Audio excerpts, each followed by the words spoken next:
the PCSRA Radio Network, and the Blue Hedgehog TV. Operator broadcast disseminations or the use of this broadcast, descriptions or accounts of this show without the express written consent of the Pacific Coast Sports Racing Association, the International Motorsports Association, National Association of Professional Racing Leagues Incorporated. Today's PCSRA Weekly Show and IMSA podcast broadcast has been brought to you by Budweiser, Love's Travel Stops, iHeartMedia, The Oklahoman, Newcastle Casino, Devon Energy, Sonic Drive-Ins, Rudy's Country Store and Barbecue, Harkins Theaters, Chevrolet, and by the Oklahoma Highway Safety Office, where we encourage all of you fans that together we can end DUI. Now, with the call of today's two shows from the Blue Hedgehog Studios in War Acres, Oklahoma, here's the voice of the PCSRA, Daniel Voiles.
Hello and good afternoon and welcome to a double header episode of the PCSRA Weekly Show. As the PCSRA Weekly Show and the IMSA podcast is on the air here on our PCSRA Radio Network, the Blue Hedgehog TV, and on YouTube. Daniel Voiles here in our PCSRA studios getting ready for a double header for this amazing show and the amazing greatness. It's going to be a lot of fun. Today is a double header. By the way, I want to thank our national anthems of Canada and U.S. to start off our show. I want to make sure there is not a black screen. By the way, I killed two birds with one stone playing the national anthems. That way, I don't have to do that for the weekly show part. Ha ha ha ha. Yay for me. Okay, good. We're good. So anyway.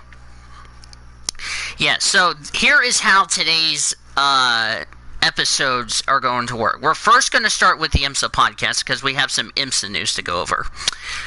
Normally, I would say this would be the only show, the IMSA podcast would be the only show than the weekly show. I decided to combine it because as soon as we are done with the IMSA podcast, we will jump straight to the weekly show. So in other words, you're getting like two shows for the price of one is what you're getting. So that is how that's going to work. So if you want to stick around and just listen to some IMSA stuff, go right on ahead.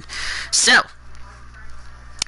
with that taken care of course, we're going to have the same panelists that are doing the IMSA podcast be on the weekly show. So I'll just introduce the rest of the party.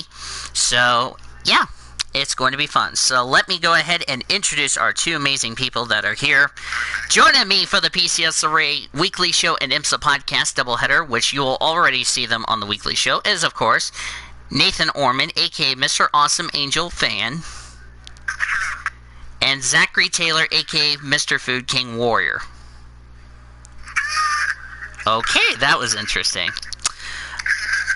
Can you believe this? Mark this down on your calendar, June 30th, 2020. We made history. How about that? How do you like them? How do you like them apples? So, yeah, a lot of stuff we're going to talk about on this. So, yeah, but we'll talk about the weekly show stuff in a minute. But first, it's time for the IMSA podcast. All right, let's start off with some IMSA news.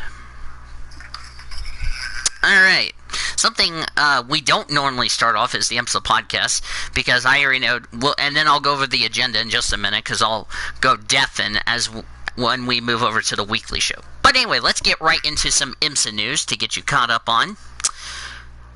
Starting with since we were last with you, which was what was the last episode we did the IMSA podcast? I'm just curious.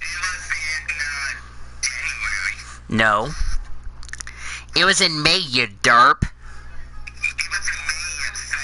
It was May 15th, so let's get you caught up on the news that's happened between May 15th and now. Yeah, the last time we did the podcast, the IMSA podcast. By the way, this is episode number 5 of the IMSA podcast, which reminds me, I'm going to put the playlist together while I'm thinking about it. No, not the IMSA reactions. The IMSA podcast. There we go. Now the playlists are updated. Sweet Jill. Anyway.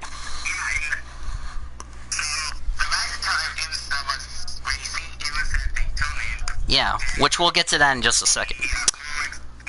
Yeah. Okay. So let's get you caught up on the IMSA news, because I know Orman was trying to spill the beans about the IMSA stuff. I'll mention something on the weekly show on a couple of announcements, which I've saved my announcements for the weekly show.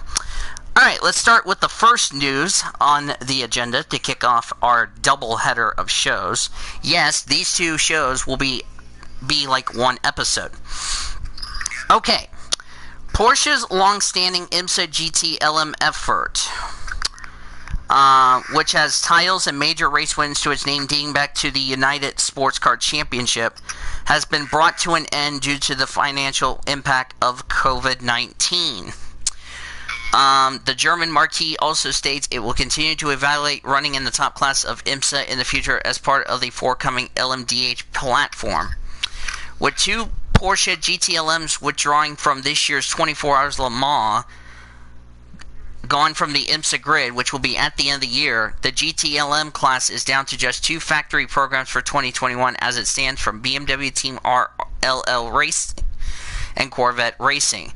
There is no impact on Porsche's factory World Endurance GTE Pro Class entries. First off, what's your reaction to that? I'll start with you, Nathan Orman.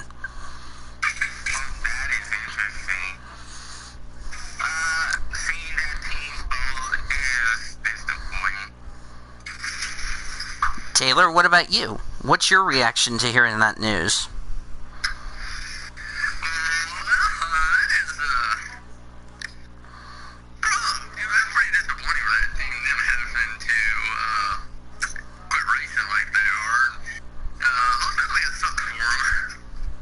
Yeah, I was really sad to hear about that because that was something, by the way, Taylor and Orman, ignore this little ping I'm about to release in the announcements. Just ignore it since you guys are in here, so just letting, not a roast, by the way.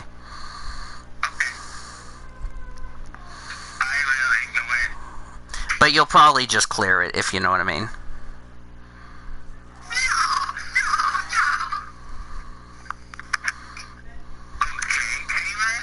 Taylor, are you alright?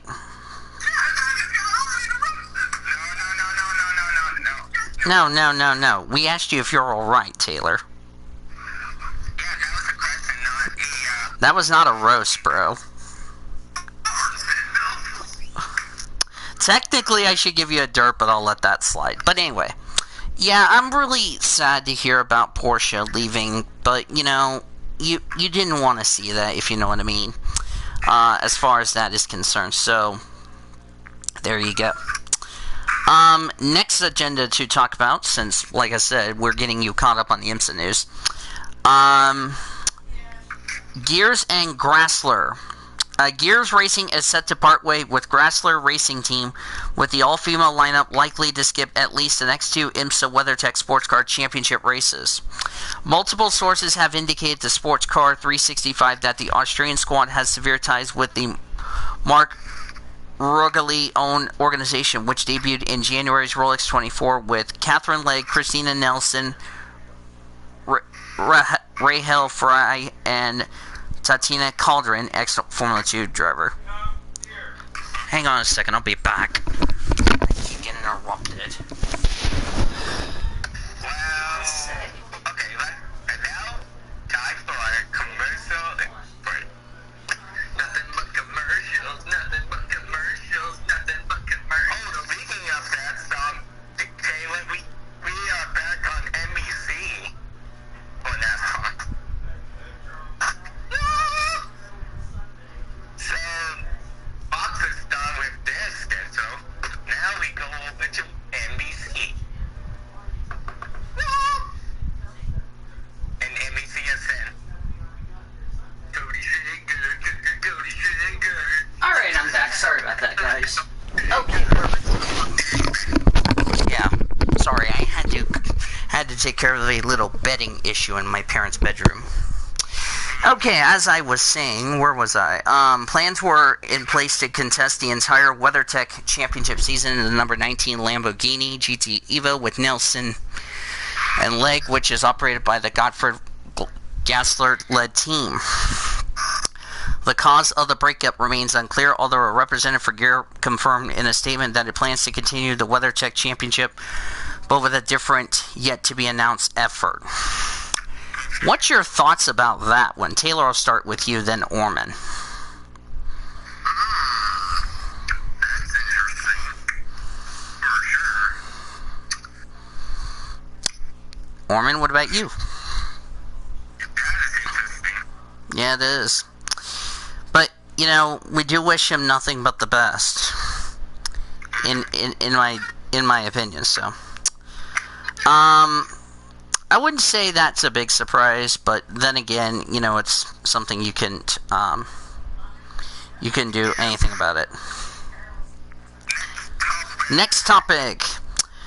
This is regarding about an IMSA event coming up 4 days after my birthday, if it can load. Loading. Yeah.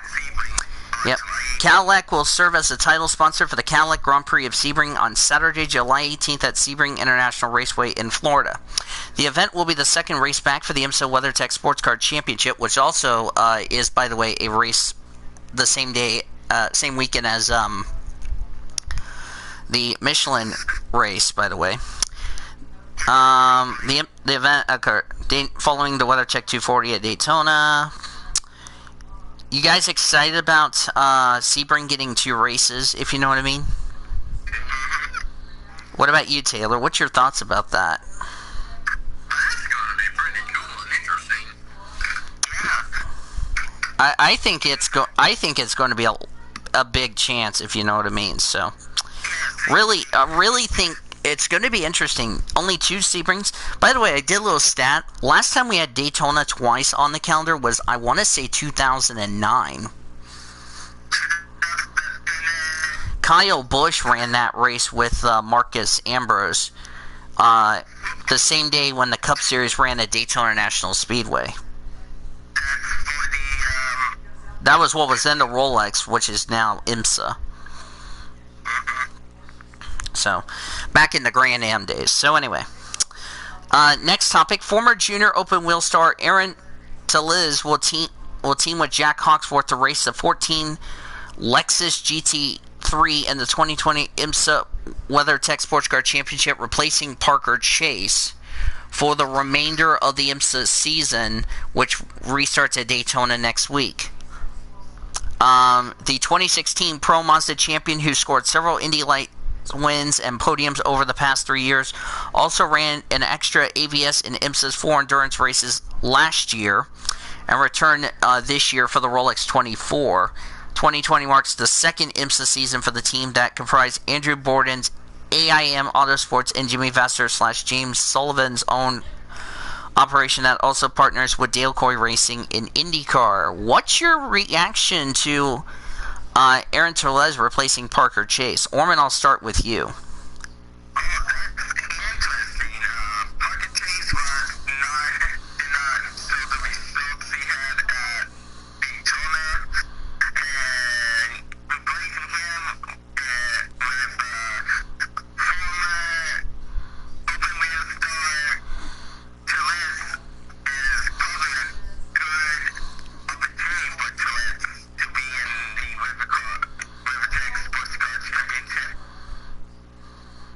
Taylor, what about you?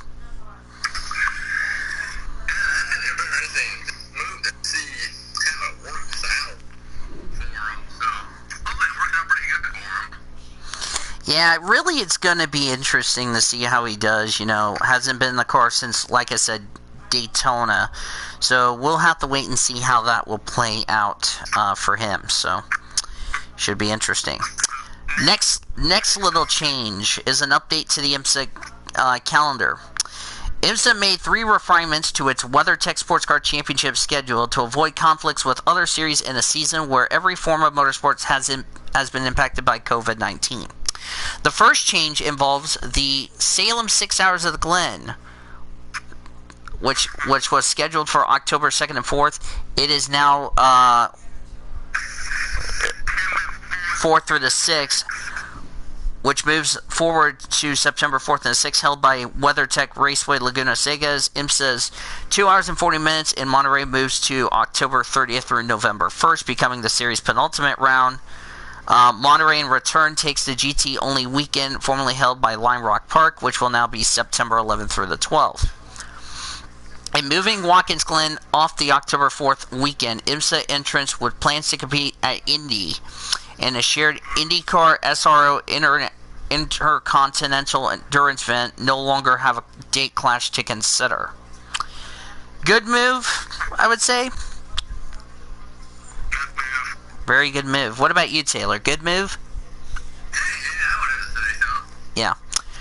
Want to mention this. Even if we do not have NASCAR at Mid-Ohio, that does not mean Mid-Ohio is going to lose their date for racing, because now they've been slotted for September 25th through the 27th. Yeah, for IMSA. So there will be racing at Mid-Ohio. It just may not be with NASCAR, but again, we don't know. We'll discuss more about that on the weekly show. We're also going to talk about a controversy topic in the weekly show. We'll get to that. A couple of topics. We'll get to that later on in the program. The most recent news just came out to let you guys know. Speaking of Catherine Legg and Christina,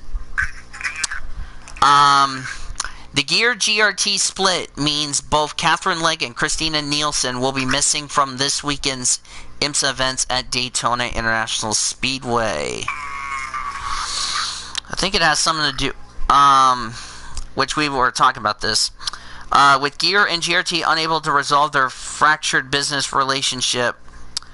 Blah, blah. Of course, we mentioned for Legg, the failure of Gear GRT to continue beyond the season opener race at Daytona in January marks the end of a sports car streak that began in 2015. For Denmark's Nielsen, it halted her regular presence dating back to 2014. They are planning to try to come back, by Road America this upcoming month in July. So that'll be interesting. What's you guys' reaction to that?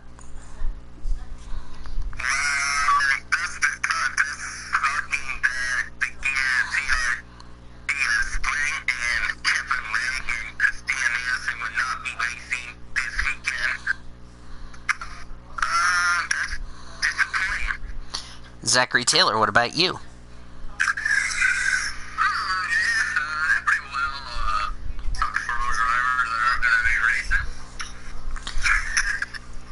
Yeah, that's really shocking. So, all right. I believe, I think that's it for the news. So let's preview Daytona 2.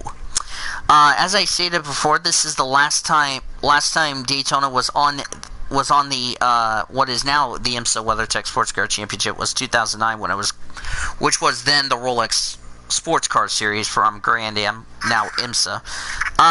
What do you guys think we're gonna see for Daytona now under the lights and not a 24-hour race? Do you think we're gonna see the same side-by-side racing and all that good stuff as far as this race is concerned, knowing it's now 2 hours and 40 minutes and not 24 hours? We can expect to see a lot of great side-by-side action, and we're probably going to see some great racing. Oh, definitely so. With the lights, and expect a good race weekend for himself. Zachary Taylor, what about you? Yeah, that's going to be interesting. Then going back to Daytona for a second time this year. Obviously, it's going to be a way shorter race than the 24 hours, so that could make it more competitive because it's not going to be a 24-hour race like last time. Yep. And of course, we're going to only have 3 classes for the race weekend at Daytona, which is going to be the Daytona Prototype International, GT Le Mans, GT Daytona. We will not see the LMP2 cars until next week at Sebring, so there you go. All right, let's get our keys of the. Let's throw out a key event before we go to the weekly show portion of the show. Zachary Taylor, what's your key of the race for Daytona, knowing it's now a 2 hour and 40 minute race and not a 24-hour race?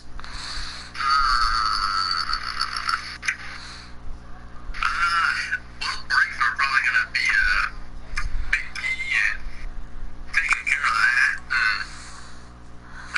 Not being too aggressive and getting too carried away early in the race. Oh, yes, sirree. Nathan Orman, what about you? I think we need to check out the any fuel and tire strategy. Yeah. The tires tend to wear out, and the fuel is going to dry out. So you need to check your fuel and tires the entire race. Yeah, I can tell you because with those drivers knowing Daytona, now you've ran 26 hours and 40 minutes before we even leave Daytona. So it's going to be interesting to see how that will play out during the course of the broadcast. So that's going to be a good key. Normally, we would be saying goodbye to you guys but like I said, we still have another show to do. So we're going to stay live, and we're going to get right into the weekly show portion. So let's go ahead. I don't know. I should go ahead and move myself. By the way, it also saves me a trip of introducing the same panelist. So. Alright, it is time to move over to the weekly show, boys. Alright. So there's Orman, and we'll get Taylor. Where did Taylor go? Oh, there he is. Okay. Couple announcements before we get to other things.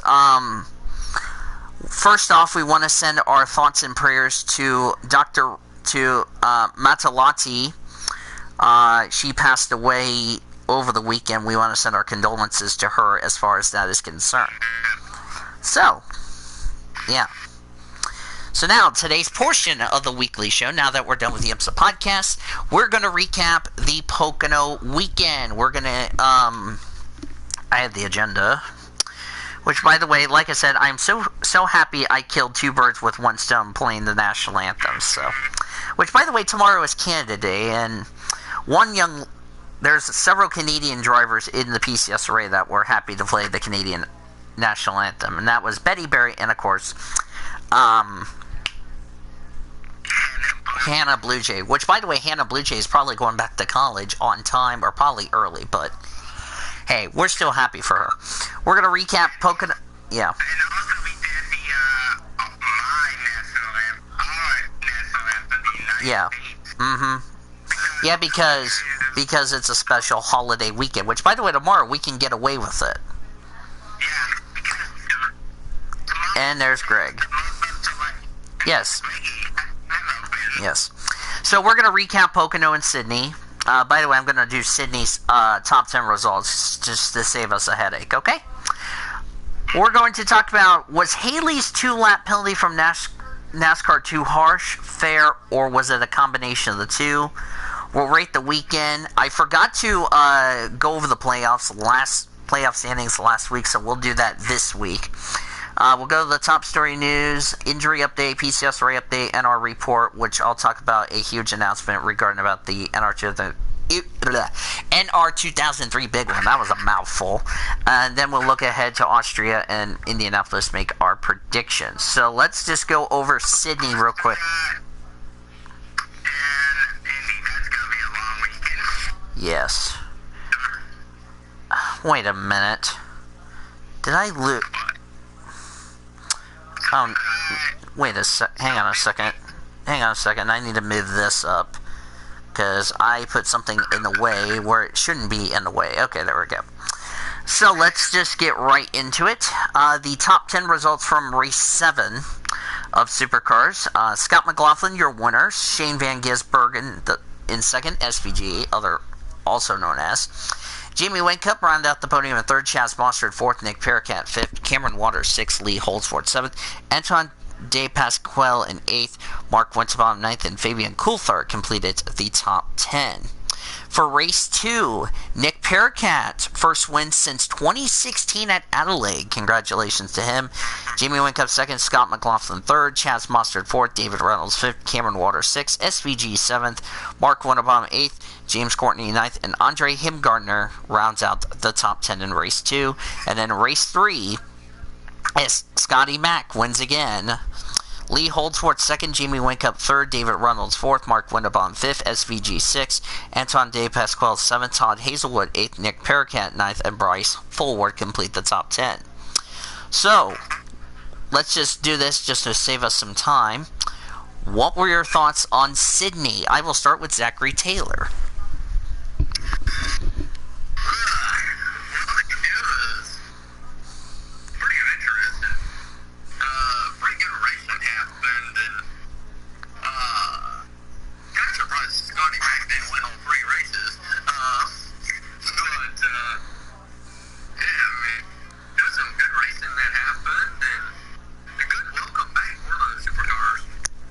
Yeah, because I noticed when I was looking at the highlights, they put lights throughout the entire racetrack. When I saw the recap, I thought it was very exciting. Nathan Orman, what were your thoughts on Sydney? It's great to see, yes, back. It was a great race weekend, lots of drama. Side by side, the pit stops were interesting because they had to do rears and then go straight to the fronts. It was really weird, but it was entertaining to all the fans. Yes, and it's great to have Supercars back with excitement racing, and yeah, it's a great weekend. Any thoughts you want to say on Supercars, Greg? I know we didn't all watch Supercars, but I just watched the highlights. I think it's going to be interesting to start looking at a bunch of highlights all recent seasons. Yep.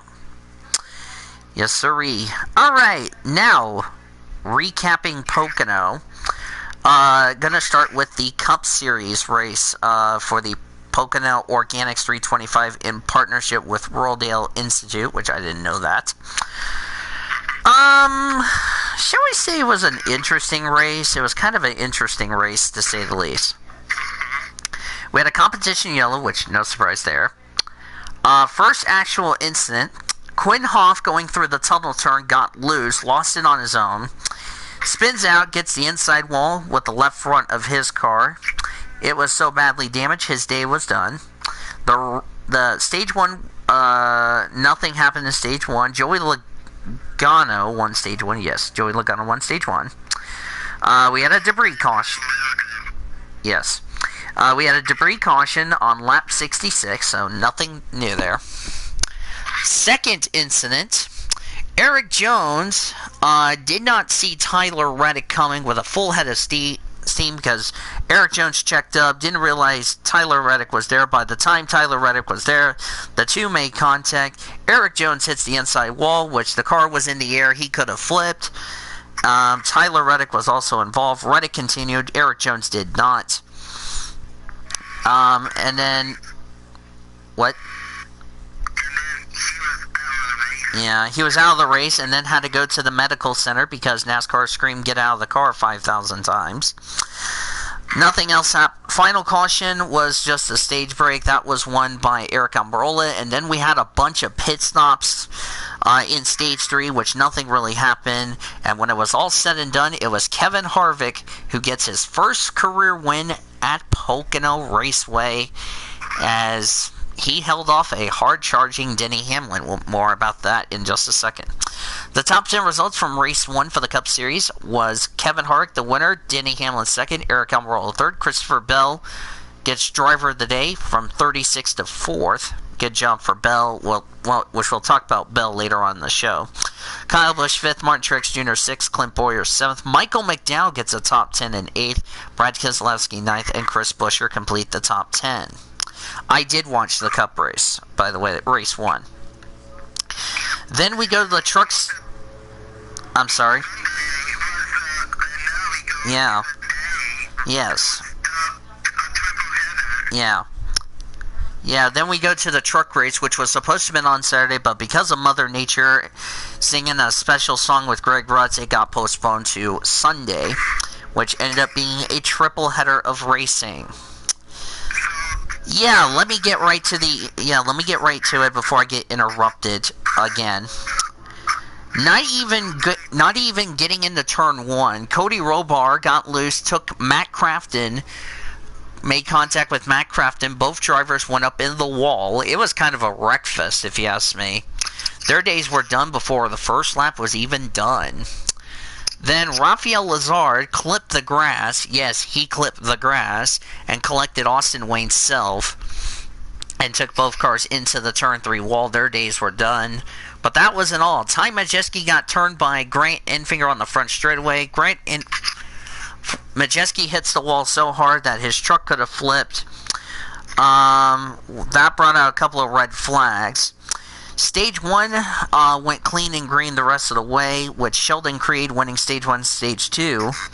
In between Stages 1 and 2, do not help me, I'm trying to figure out. Brendan Poole had a cut tire as he hit the wall a couple laps early, cut the tire down, he went in the wall, his race was done. Then Jordan Anderson apparently lost a tire on his car. Hi, Cody. Figures. Jordan Anderson cut a tire down. He spun in turn 1, which brought the end of the stage, which Sheldon Creed also won. Then Tate Fogelman and the 15 of Do Not Help Me, Tanner Gray made contact. They ended up getting involved in an incident, so they continued on without any issue. Then the 18 of Christian Eckes leading the race, cut a left rear tire down. He spins, he backs in the wall. His race was done. You're a cow, Figures. Oh, good lord. What happened? Final caution was Tim Veen spinning in turn 1. No, I was asking Taylor what happened in the YouTube chat. Oh. Before I get to the top 10 results, I do want to pass along our prayers to Natalie Decker, who, by the way, had to miss the race because she had to go to the hospital, which angers the Greg.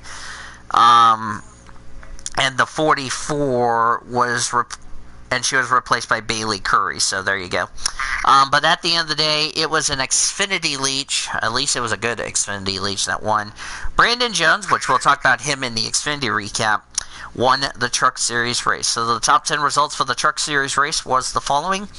Brandon Jones win, Austin Hill second, Sheldon Creed third, Todd Gilliland fourth, Ben Rhodes fifth, Ross Chastain sixth, Brett Moffitt 7th, Stuart Friesen 8th, Tyler Ingram 9th, and Derek Kraus gets his first top 10, finishing in the 10th position. Wait, Did you guys tie in the chat? Yeah, we did. Okay. Because I was not even paying attention to the chat because I was trying to concentrate on the Xfinity series recap. But anyway. Speaking of the Xfinity Series recap, remember how I said Brandon Jones won the Truck Series race? Well, he was involved in the first yellow for the second year in a row. But this time, coming off turn 1, heading down the Long Pond straightaway, hits the safer barrier so hard he could have flipped. So that brought out the first caution with Austin Cindric. I got it, Orman. I got it. Then the 92 of Josh Williams made contact with Joe Graff Jr. down the Long Pond straightaway. Both drivers sustained some damage here. Then Harrison Burton loses control coming off turn number 1, slams the inside wall. His car was in the air. He could have flipped. Then the 90 car, do not help me, I got it, if I can find it. Alex LeBay spun off turn number 1, lightly touched the inside wall. That ended the stage, which was won by Austin Cindric. Stage 2, nothing happened in stage number 2. That was won by Justin Allgaier. And then the controversy incident of the entire race weekend. Justin Haley apparently was upset with Riley Herbst for some reason. Decided to intentionally, some people said it was intentional, but we'll talk about that in our headline. Turns Riley Herbst, rather. Yeah, Orman's trying to mess me up here. But anyway, turns Riley Herbst in the inside wall. I got it, Orman. NASCAR said that was intentional. They parked him for 2 laps. They also called Justin Haley to the hauler for not only a spanking, but also for a talk. Which I think, in my opinion, NASCAR, which we'll discuss that in a minute on our topic. Then the big one happened between Justin Allgaier, Noah Gragson, Daniel Hemrick, the 21 of this week driven by Myatt Snyder, the 22 of Austin Cindric and Ryan Sieg all got together on the straightaway. They crashed. Chase Briscoe cut a left rear tire down going into turn number 2, not turn 1, Jayski, you derp. Jayski said turn 1 when it was turn 2, so Jayski derped. And then the 13 of Chad Fincham brought out the final caution as he crashed coming out of the tunnel turn. He did get out of the car, but he was kind of sore, so it was going to be a couple of days of soreness. And Chase Briscoe, when it was all said and done, came back from that tire issue and win the Xfinity race. So the top 10 results for the Xfinity Series race was Chase Briscoe to win, Ross Chastain second, Jeremy Clements third, Myatt Snyder fourth, Michael Annett fifth, Justin Allgaier sixth, Brett Moffitt seventh, Timmy Hill gets a top 10 in eighth, Riley Herbst in ninth, and Jesse Lowe complete the top 10, which, by the way, Riley Herbst was also called to the NASCAR hauler to have a talk with NASCAR officials. Then we go to race 2 for the Cup Series race, which was interesting. We had pre-sip of rain, which was 50-50. Yeah. Then the first crash, Michael McDowell going in the tunnel turn got loose. He spun, hits the wall after contact from Chase Elliott. Stage 1 was won by Kurt Busch. Then Christopher Bell going into turn number... Yeah. I know. I already said that. So, Christopher Bell backed his car in the wall coming through the tunnel turn, off turn number 2. His race was done. Then Chris Buescher lost control of his car going into turn number 3. After some contact. Then Ryan Blaney apparently hit the apron going in the tunnel turn. He makes contact with Kyle Busch. Kyle Busch goes to the inside wall. Kyle Busch's day was done, and he was a not happy camper, which really angered Taylor a lot. Chris Buescher.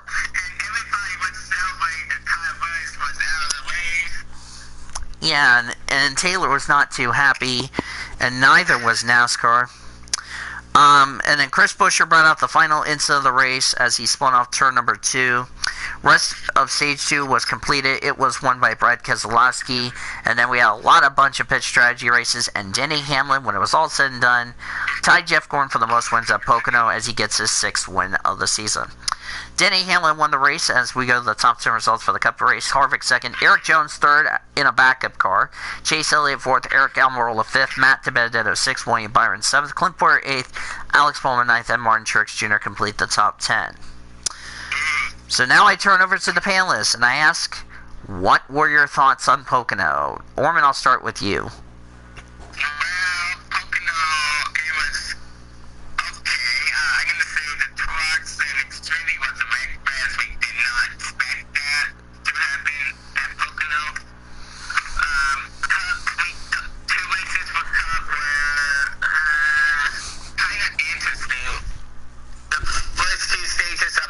Hi, Elijah. Interesting, and then the final stage for both Cup Series races at Pocono were boring. Zachary Taylor, what about you?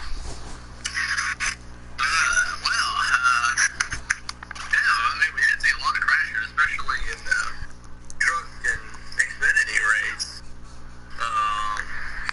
Demolition Derby at Pocono. The race was pretty good for all the races at Pocono, and a lot of interesting pit strategies. Everything made it pretty interesting. I felt like both the truck and the Xfinity race was a wreck fest. I mean, nobody didn't even expected that. As far as that is concerned. I mean, as I was saying, I just didn't expect that. The second Cup race was a lot better than the first one because it did have a lot of wrecks, whereas the first one was kind of one of those iffies, if you know what I mean. So, Greg, what about you? What were your thoughts on Pocono? I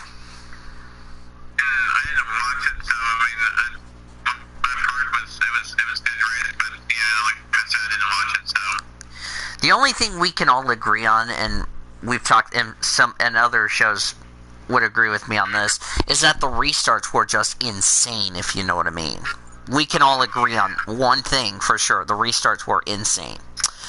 So let's go over the discussion that we need to talk about. As I mentioned about the Xfinity recapping, where NASCAR penalized Justin Haley 2 laps, which costed Justin Haley $100,000. So my question to you guys is this: was the penalty that NASCAR gave Justin Haley fair, too harsh, or a combination of the two?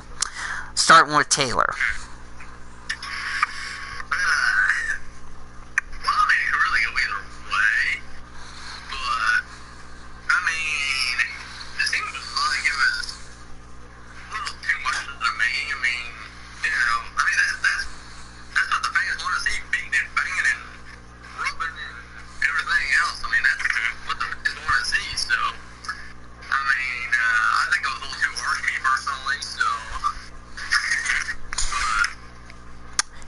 Joseph Lombard brought up a very good point. Yeah, you might be mad at somebody, but let's not forget, this is a fast little track of Pocono Raceway, and some people says it was intentional and all that. I would kind of say it's 50-50. It's kind of yeah, it may be harsh penalty, but it's kind of, Because remember, we saw this happen with at Vegas where they did not penalize a driver. I think it was Noah Gragson who turned the 21. NASCAR never even penalized him. I think not once but twice. But they did have a talk with him in the hauler at Phoenix. So you kind of think it's one of those deals. I mean, you know, if you're going to penalize somebody, you need to penalize all of them if this happens again. Not just Justin Haley, if you know what I mean.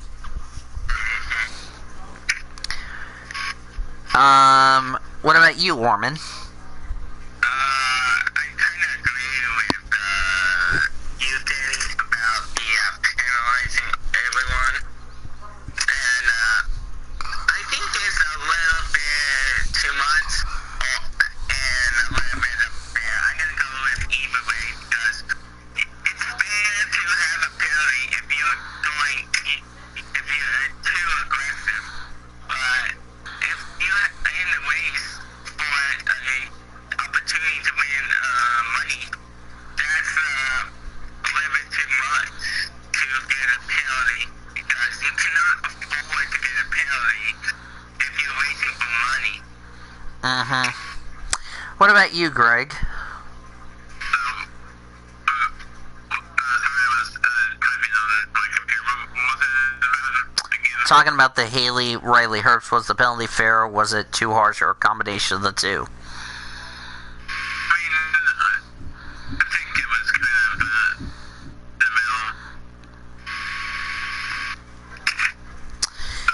middle. Yeah. By the way, Greg, off topic, what are you having that you're not sharing with Orman, Taylor, and myself? Pretzels, sticks, and As usual.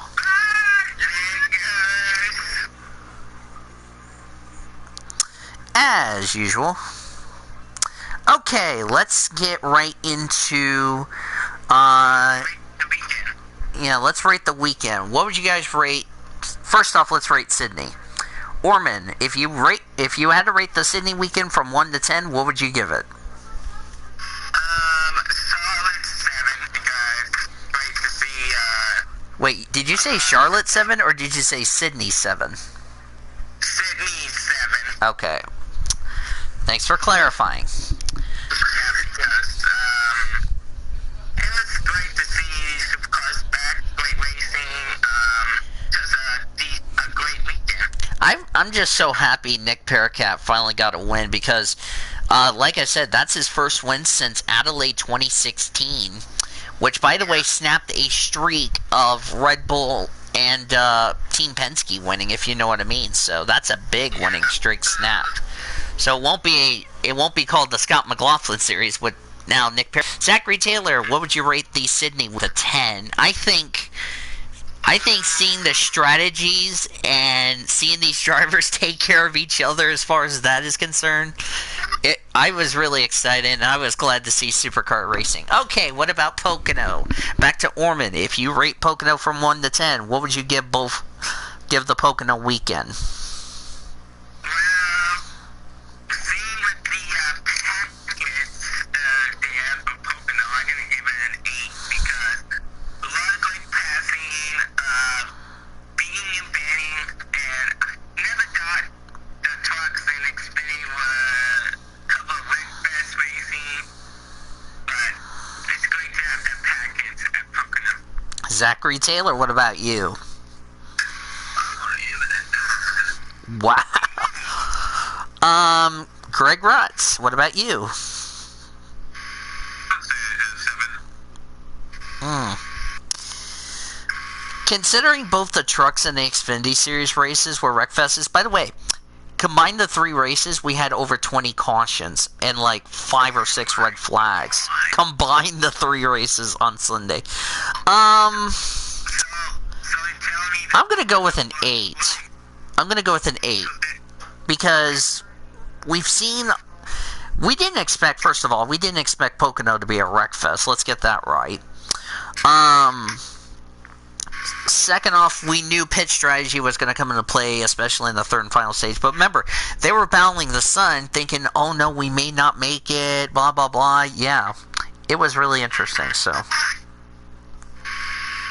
Who was that? Did somebody sneeze? If you sneeze, God bless you. Was that you, Greg?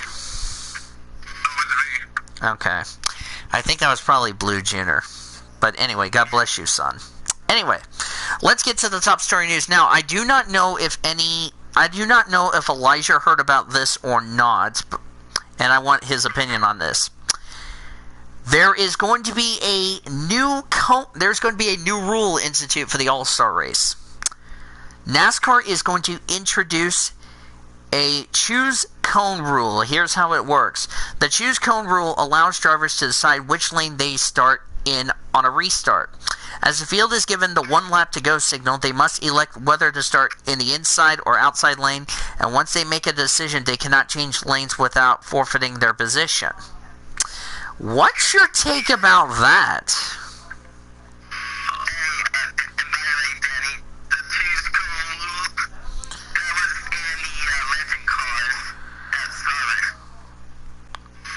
Okay.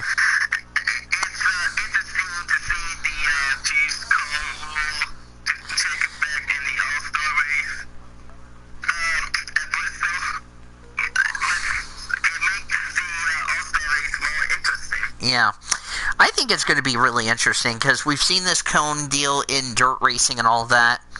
As far as that's concerned, it's going to be really interesting. What about you, Taylor?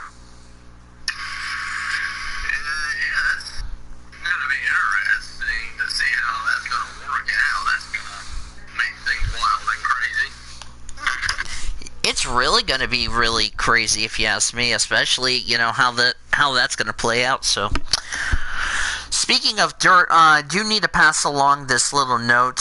The 32nd annual dirt races at Eldora, which I forgot what races are called, that event has been canceled, and because of the fact of Ohio's little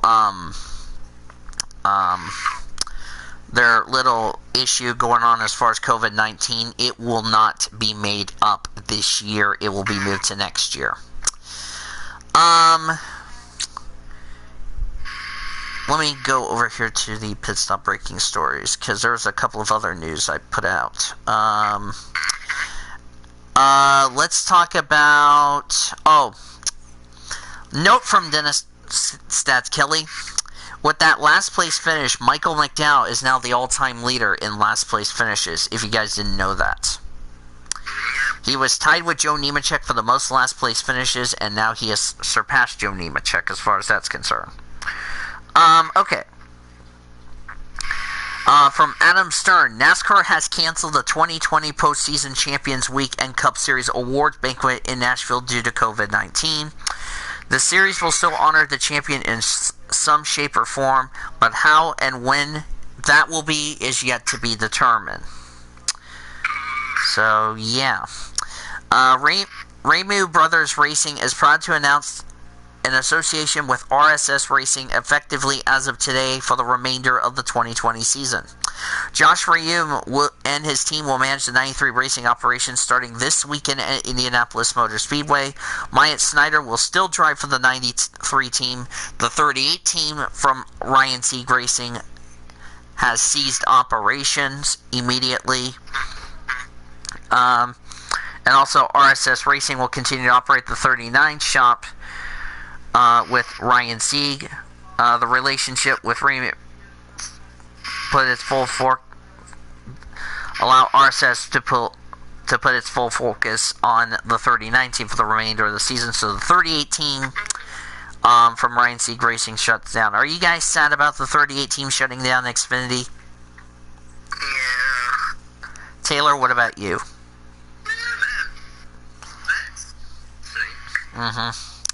Next topic. Adam Stern reported yesterday Watkins Glen International is in discussions with New York Governor Cuomo administrations about trying to get a waiver for August for the NASCAR industry regarding 2 weeks quarantine that includes North Carolina per sources.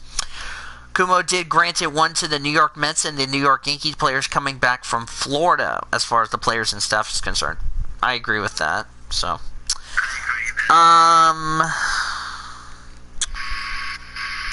I thought I saw some. I thought I saw some news. Cody, I forgot global. Good job, Cody. Cody, you might need to send me a backup pick for driver to stay away from, because I won't not accept any of the picks. Anyway, let me scroll up here to see if there's any other news, because there should be some news.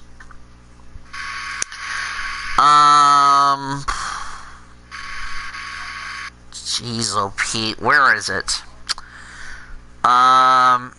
Oh, by the way, if you thought MLB is going to be starting, you better think again, because it could be canceled.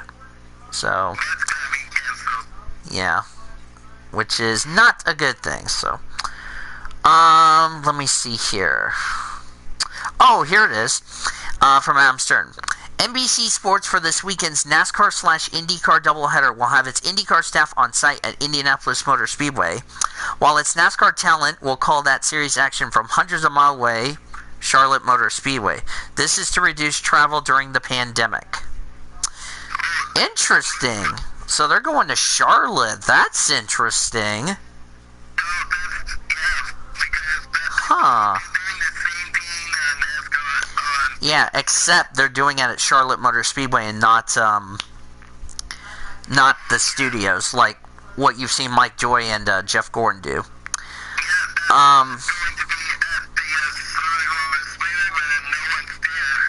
Yeah. By the way, I do have a statement from Natalie Decker, from, if I can find it, but I have to scroll all the way up to find it. Oh, I need to mention about a Formula E news. We'll get to that in just a second. That this will trigger Cody pretty badly. If I can find the statement from Natalie Decker, but I have to go scrolling up here because you guys kept roasting each other. Anyway, if I can find the, Oh, Taylor, after I find this news, you can do your Cody Smart song. Okay. Natalie Decker. Actually, let me do this. Let me go to her Facebook page, because I can't find it through Messenger. So this is what Natalie. This is what yeah. If I can find the yeah. She posted on her Instagram. If not, let me find it on Twitter, because I can't find it anywhere. God damn it. No, I got it. Let me find her Twitter, if she has one. Oh, there it is. She said she wanted to thank. Okay.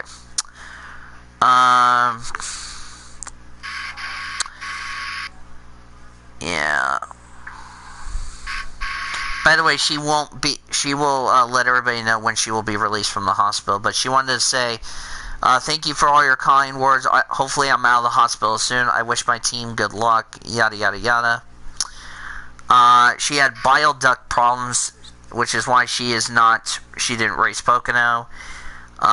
She'll let everybody know when she's home and resting. So we do want to wish her best of luck in her recovery.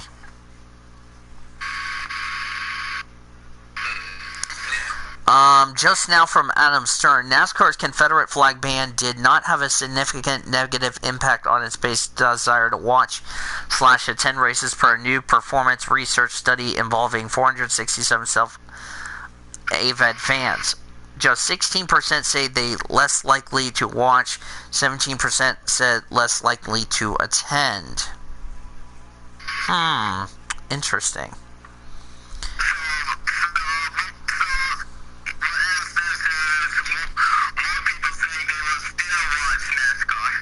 Yeah.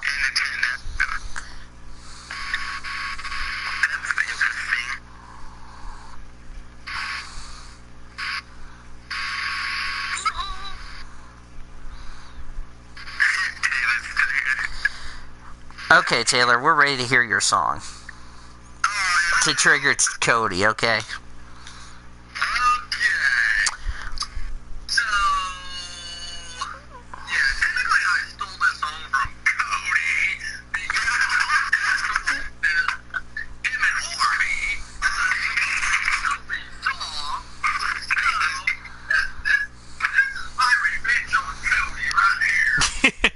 Yes, and this is going to be on the funny part. We're going over there. Stupid people.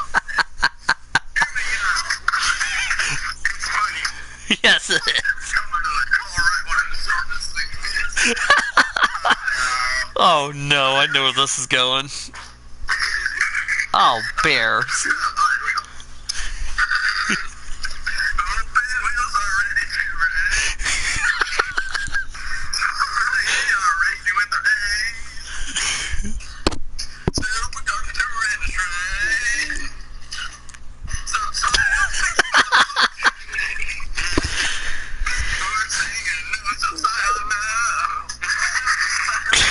Or you should have said no, Cody Smart. No, that would have been even funnier.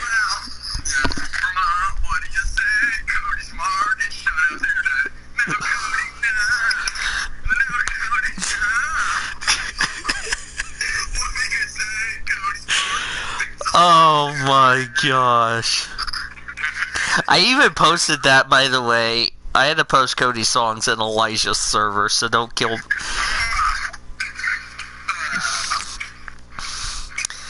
Oh, and by the way, I just want to say this. C8 Supercars is Cody Smart's new NR series.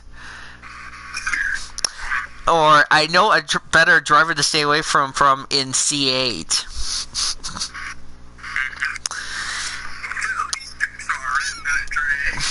Oh, boy. Alright, getting back to my agenda here.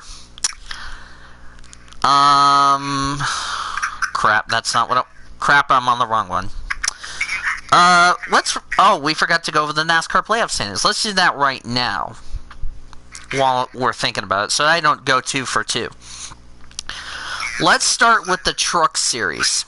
Nice motivational belch, Taylor. Okay, let's go over the playoff standings. So after 6 races which we have 7 races to go until the playoffs. So here are the playoff standings. Grant Enfinger, of course, with his 2 wins, he would be in the playoffs. Sheldon Creed has 2 playoff points. He would be second. Austin Hill third. Bennett Rhodes 4th. Todd Gillen 5th. Christian Eckes 6th. Zane Smith 7th. Tyler Ingram 8th. Brett Moffitt 9th. Johnny Sauter 10th. Who has been the biggest surprise drivers looking at the playoff standings, looking at the Truck Series standings? Who has surprised you guys the most in the Truck Series? Taylor, I'll start with you. Who has been the big surprise as far as, drivers in the Truck Series?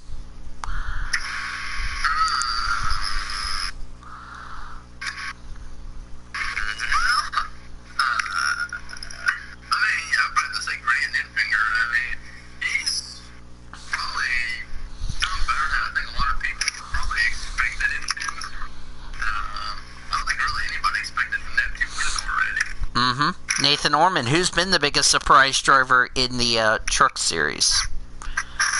Looking at the standings. Well, if you want to take a look at the driving youth got to be surprised the most in the playoffs, you got to take a look at Zane Smith. He's having one heck of a season so far in the number 21 truck. Yeah, I don't think anybody expected Zane Smith 7th in the points 6 races in. Who would have predicted that? What about you, Greg? Who is your big surprise looking at the point standings for trucks?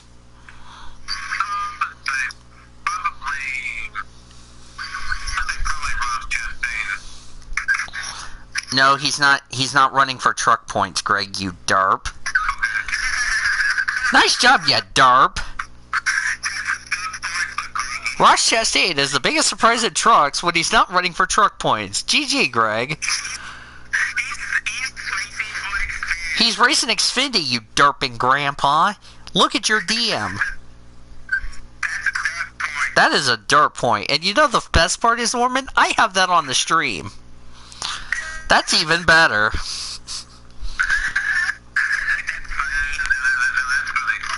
Look at your DM, Greg. I'm sending you the playoff standings so you can get a look at it for yourself.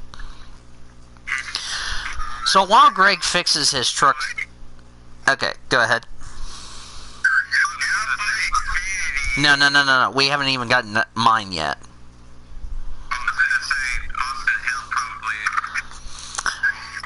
Okay, here's what mine is. I'm going to say Derek Krause is the big surprise. Here's why.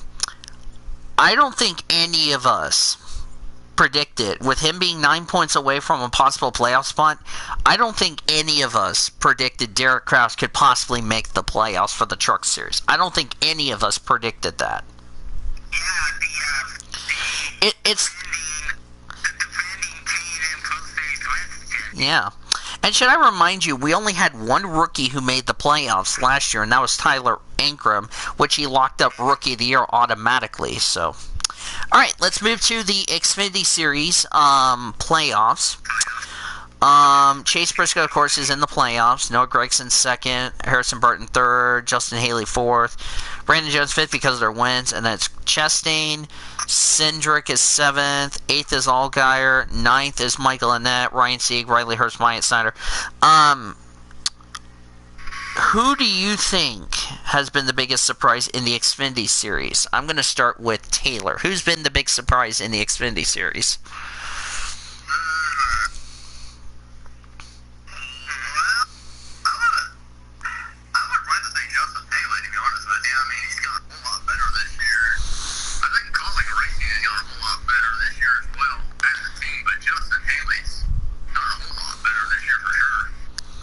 Nathan Orman, what about you?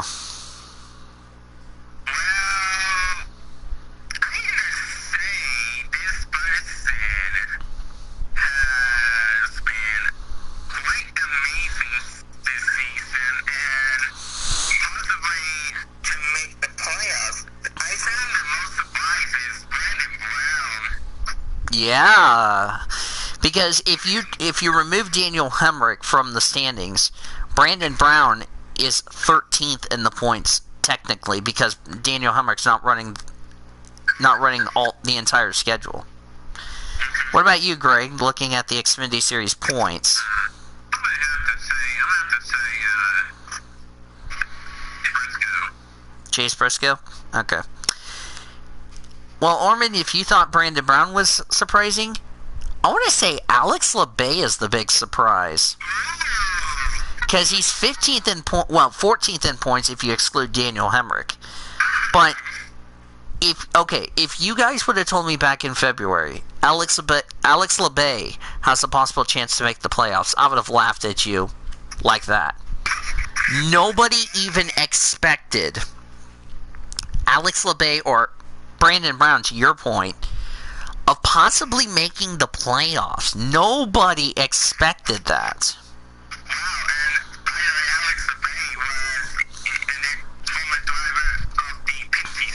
Yep.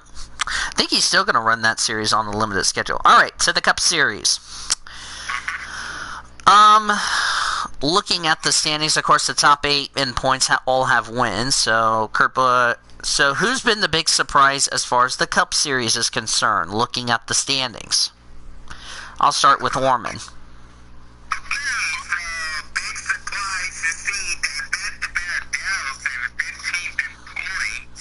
14th in points.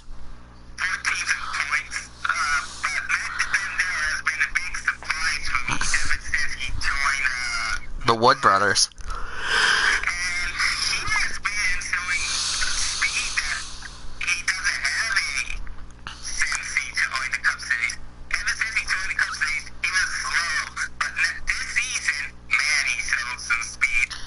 Zachary Taylor, who's been the big surprise in the Cup Series?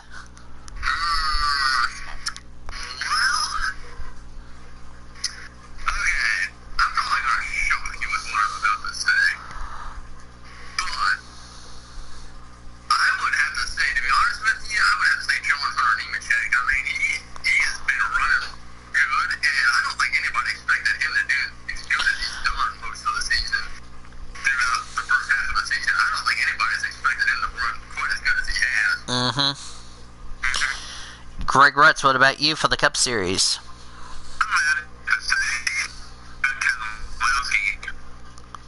Yeah. You guys probably missed somebody on this list who's been the big surprise. I have to say Tyler Reddick has been the huge surprise. He's the only rookie as of right now that would be in the playoffs as far as that's concerned. You know, nobody expected, Tyler Reddick and possibly Austin Dillon to make the playoffs, but, I think Tyler Reddick's my big surprise. I think the biggest disappointment for me, and this kind of shocks a lot of people, I see Kyle Busch. Okay, Taylor, I'm going to be honest with you. Did you ever predicted back in February Kyle Busch would be winless 14 races in the season? Who would have predicted that before the season? Who would have predicted Kyle Busch would be winless 14 races into the season? Who would have predicted that before Daytona?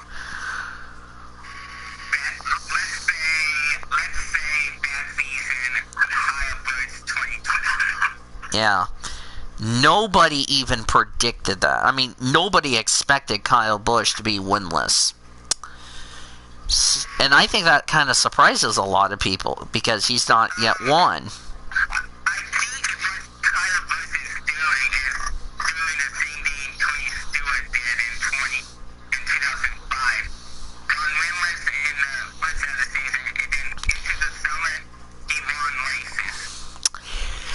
Imagine Kyle Busch not making the playoffs. That would be big. Ever since we went to the playoff format. Yeah, this is going to be shocking if Kyle Busch does not make the playoffs. Yes. Getting back to the agenda, we've gone through the top story.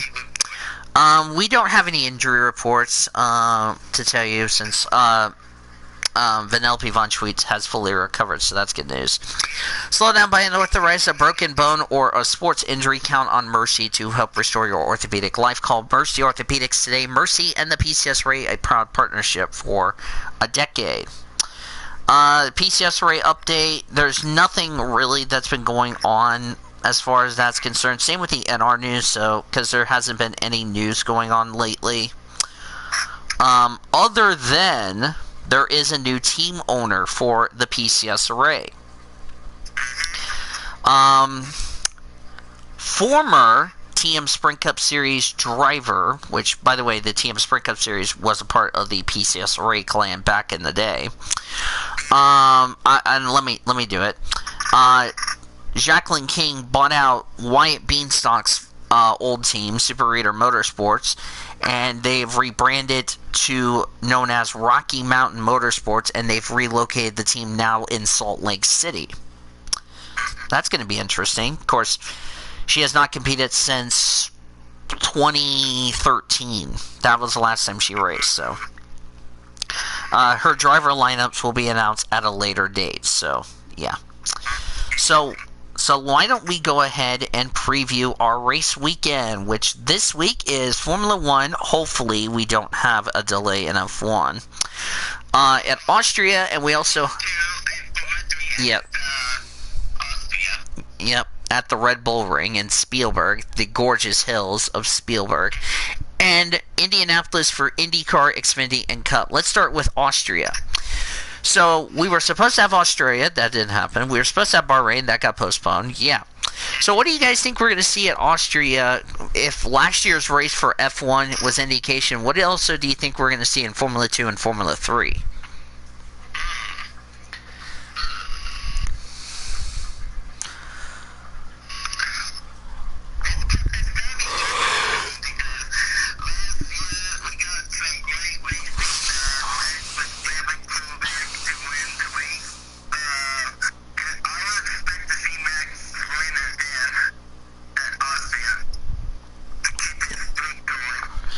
What about you, Zachary Taylor? I think the race will be pretty good. And who knows what they have to be honest with you. But I think it'll be a pretty good race for all those series out there. And Greg, what about you? I think it's going to be interesting. Hopefully, we have some good racing for Formula 2 and 3 and Formula E. So, look forward to seeing how it goes. By the way, can I say something real quick? You just said it bad, Jackie Tang in the Neura chat. He said the 5-letter word plus. Not accepted if you eject me.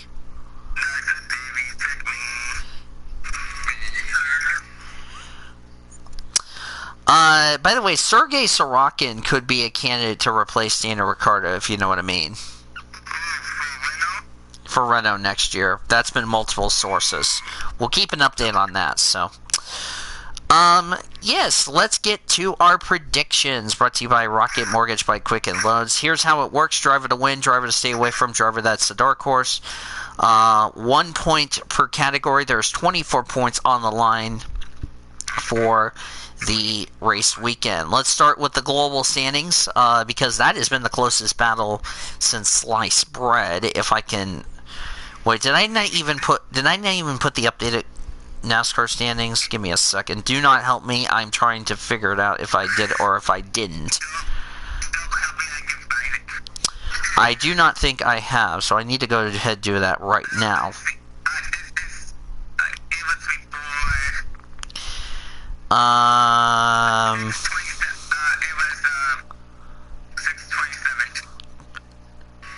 Wait a second.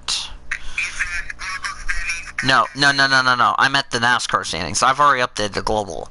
I need to see NASCAR. I think that is it. Yep. Yeah, you updated it. I haven't even updated on my pad. That's what I was trying to tell you. So it was the pad I needed to update. I need to update all the standings on my pad, on my phone. By the way, not a roast. If anybody says that was a roast. Oh, by the way, I just want to let you know, for Cody Smart's driver to stay away from, I think it's going to be borderline, because Orman is being very strict about the driver to stay away from part. Wait, let me check. Bonus points I did update because I didn't update and I had to check who got how many points. So I've already updated the bonus points, so we're good. Yeah.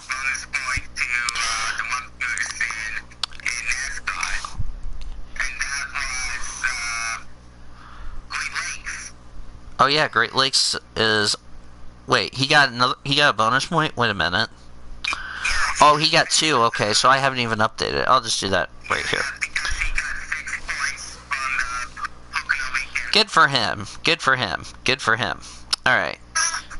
Alright, let's go over the global standings. Leaving Sydney, heading into Austria, yours truly has taken the points lead. As I own a 1-point lead over a tie for second between Cody Goforth and Nathan and Cody Smart, the Cody Show. They have 565.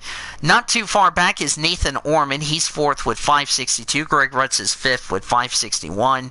And Zachary Taylor rounds out the field at 558. Only 8 points separate, so any of us can take the points lead in global, since there's a chunk of points on the line.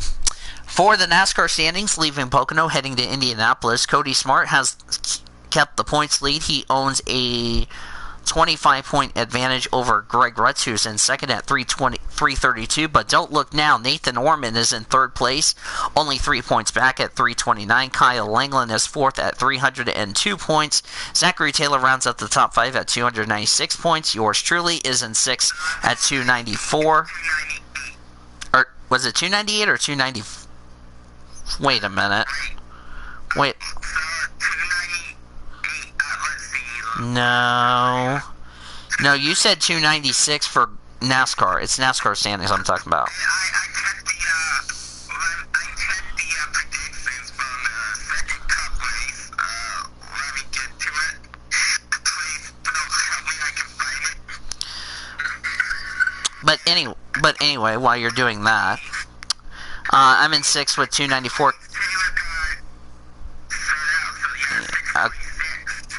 296. It was 2. Anyway, yours truly's in 6th with 294s. Quentin Moore is in 7th at 272. David Heller's 8th at 217. He's tied with actually Great Lakes for 8th. Cody Goforth completes the top 10 at 183. And Andrew Ramsey's last at 173. It's 172. No, it's 173 because you... We added 173. Here we go. Yeah. And now let's do the prediction. Alright, first of all, we're going to do global just to get that out of the way. So, wait a second. Wait a second, I forgot to up... Wait a minute.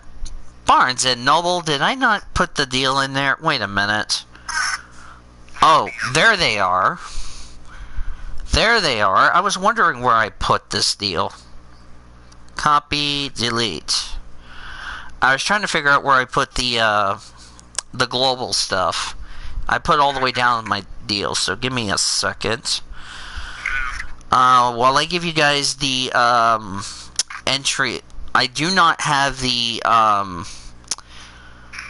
actually, you probably should already know who's in the IndyCar race. If you don't, let me just tell you who's racing. IndyCar Wikipedia, that's what I want.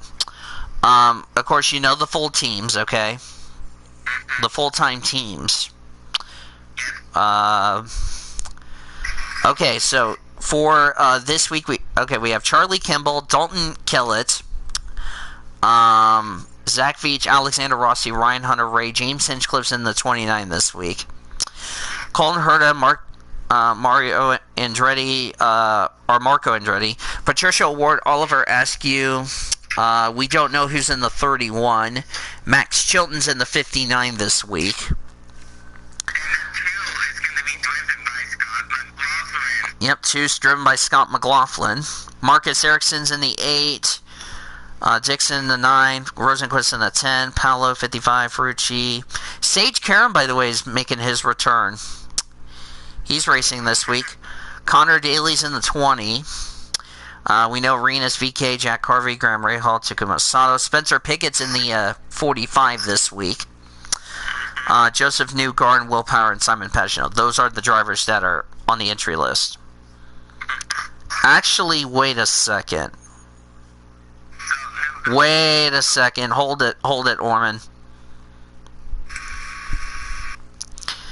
Scotty Mack is not on the entry list, looking at it. Not on Wikipedia, he isn't.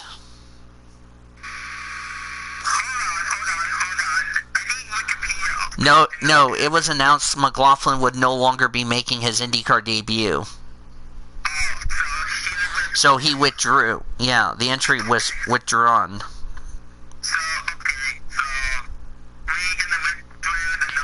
So that means Scott McLaughlin has withdrawn, so he's not on the entry list. So those drivers I just mentioned, supercars. Mm-hmm.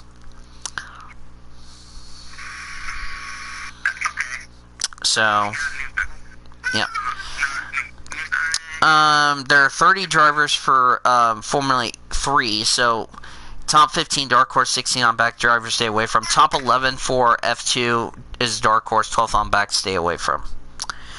And you know F1 and all that. So anyway, let's start with, we're doing Formula 3 first, Formula 2, Formula 1, that's how it goes, and then we'll do IndyCar, Xfinity, and Cup. That's the order. So, Nathan Orman, since you are the amazing Coca-Cola Hedgehog, tee us off on the predictions. Okay, so first up, Formula 3. Yes, race 1. The first ever picks for, by the way, Formula E3, I should point out. Yeah, by the way, the driver in Formula E is no longer going to be racing. I want to point that out. Okay, who's your driver to win?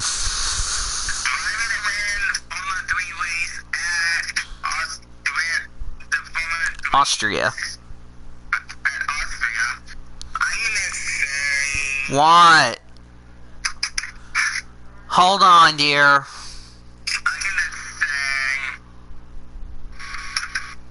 gonna say driver of the win, Enzo Enzo Fittipaldi. Fittipaldi. Where is he? Oh, there he is. I got it. Yes. Barnes and Noble, that was not what I want. Driver of the Hang on, I need to write this down because I'm falling behind, then I gotta be right back. We'll be right back, folks. Ah, dang it, I can't spell Fittipaldi. Hang on a second, do not help me. It's my phone that's being a jerk. There, okay, driver stay away from. Driver to stay away from, I'm gonna say, stay away from, a driver named Max Butrell. Max Butrell, where is he? Oh, there he is. Dang it, I did not want that phone. Now my phone's being a drunken grandpa. And Greg's jumping up and down happiness. Who's your dark horse? After your dark horse, I'll be right back. Okay, my dark horse, I'm gonna say Jake Hughes. Jake Hughes, where is he? Oh, there he is. I found him. Good, I can spell it without having to look it up. Alright, I will be right back. Okay, so I'm just gonna go off of the Formula 3 website. How long in the for my prediction.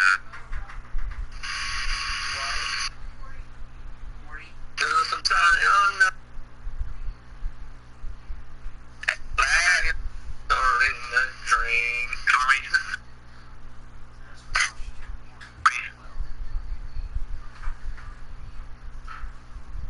I'm gonna go off the predictions. I'm gonna go off of the Formula 3 website as far as my predictions are concerned.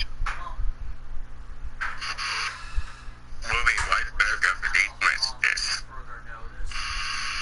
Nothing but commercials, nothing but commercials, nothing but commercials. Nothing but for me not being close, nothing but for me. The next regular. A table is nothing but commercials. Help him. Oh, boy. Alright. Yes. Alright.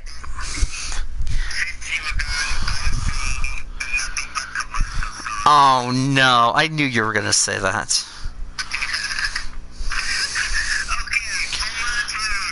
Okay, first of all, what in the world are we doing in the Rainbow Room of Skittles? Yes, I am in a Discord. By the way, I am in a Discord server called Skittles Rainbow Room. I'm dead serious. I'm not making this up. So I'm tasting the rainbow in that server. So anyway, Formula 2. Actually, wait. Were your picks also for Race 2, Orman? Okay, give me 1 second before we get to Formula 2. Boop.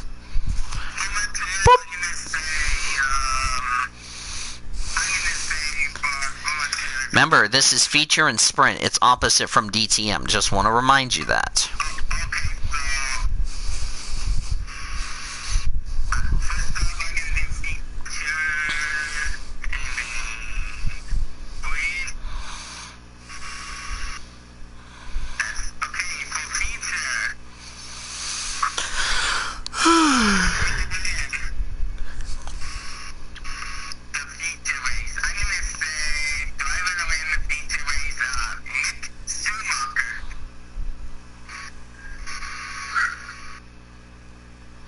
Barnes and Noble, hang on a second. I'm trying to spell Schumacher and I'm failing. I'm failing miserably on trying to spell Schumacher rightly, and my phone wants to be out Grandpa. Which pleases the Greg, which angers the Ormy. There you are. Hang on a second. Wait. I can't even. I'm trying to get Schumacher. Jeez. your mother. Your mother who said I can't beat up a Chinese lady. Okay, driver stay away from. Jesus Christ. Finally, driver stay away from, I'm gonna say...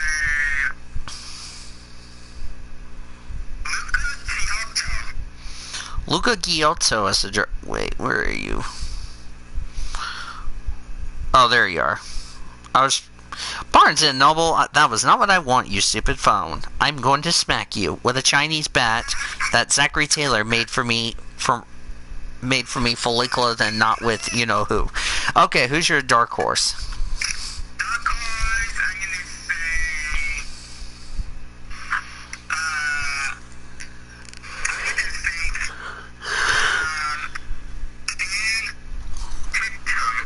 say... Dan Tickham. Is it for both races, or?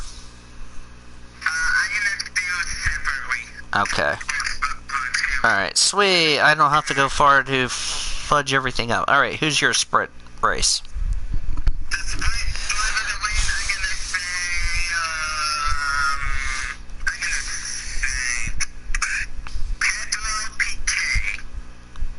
Pedro Pedro PK. P? Wait a minute. Is that real? Are you kidding me? There's another one? Oh my word. Are you kidding me? Are you kidding me? Pedro PK, I hope that's Nelson's son. Stay away from.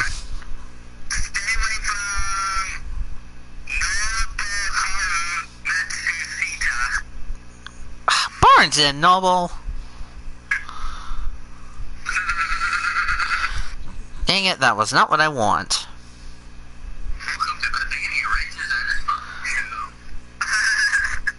Okay, I will approve that as long as I'm fully clothed and not with you-know-who, Taylor. Okay, dark horse. Dark horse,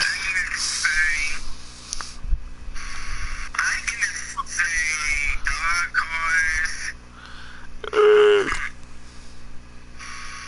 Competition, I'm gonna say Giuliano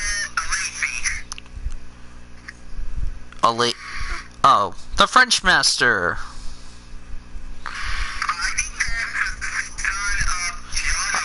Yeah, I think it is. Alright, for F1, since you probably know the F1 drivers by now.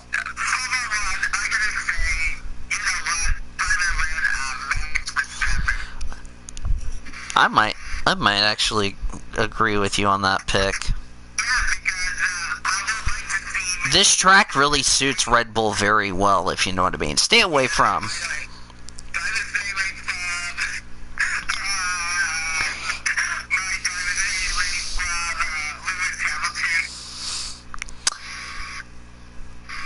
AKA the racist man. But anyway, dark horse.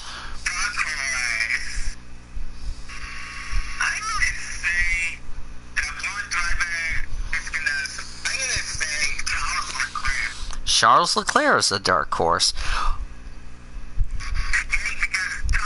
Alright, so let's actually do this. We're going to do global, and then we can, this will be the same order. Global for Orman, and it'll be Taylor, then Greg, then myself, and then we'll go straight to NASCAR, okay? Okay.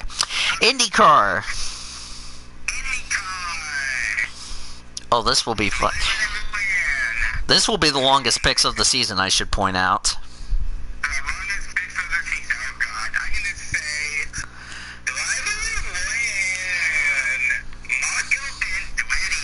Whoa, hey now. Get your game on.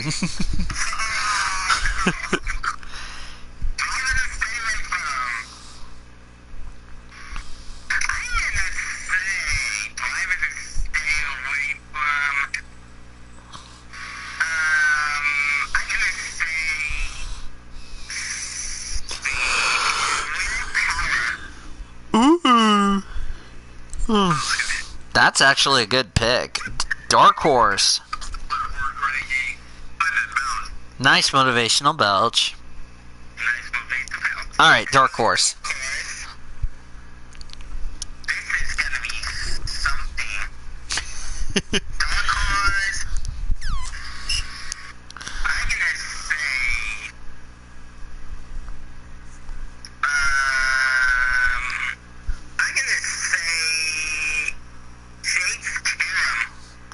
Sage Karam as the dark horse, huh? Alright, Mr. Zachary Taylor, have you written down your picks while I was gone, fully clothed and not with you-know-who? Alright, Taylor. So, let's start with you. Who is your driver to stay away from for Formula 3? Are you doing both races for picks?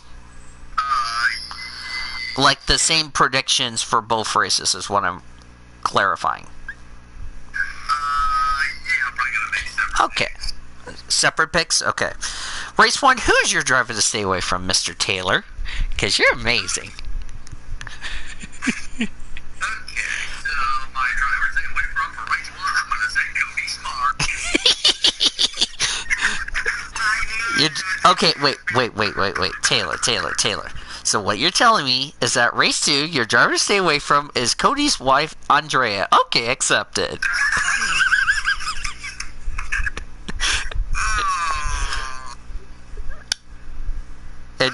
And your dark horse is Maddie Taylor. Okay,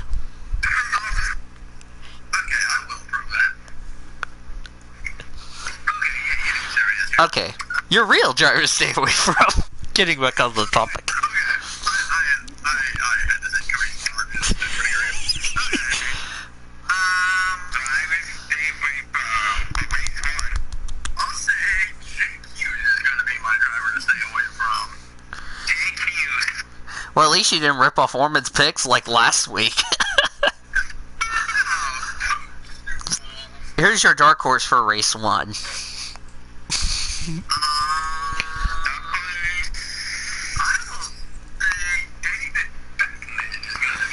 David Beckman. Let me make sure I spell it right before I derp. Oh, wait, I'm on Formula 2. Barnes and Noble.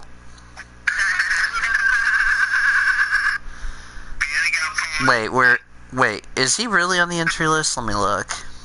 Yes, he's driving for Trident. What number is he? Oh, there he is. Oh, he's a German. Oh. Okay, he's a German driver. I didn't know he was a German driver, to be honest with you. Okay, driver to win, Driver to win, Taylor. It's almost like set. Who's your driver to win? So for my driver to win, Sebastian Fernandez. Well, that will... I didn't know... Oh, he's driving for ART. Sweet. For race 2, Taylor?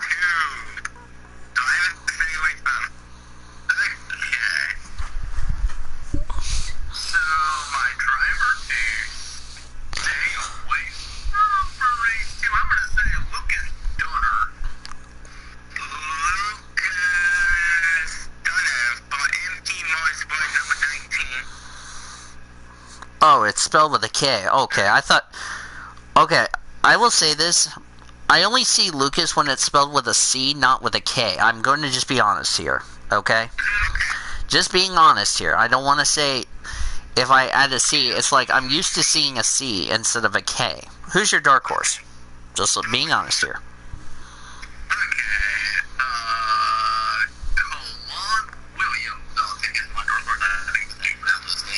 Yeah, Kalan Williams. I think he's an Aussie.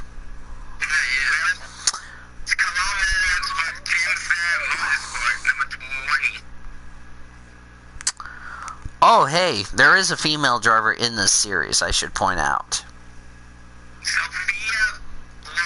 Yep.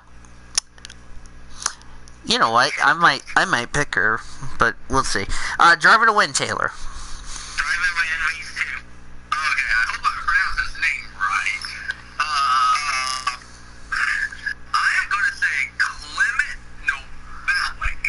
Who in the world? I've never heard of that name to be...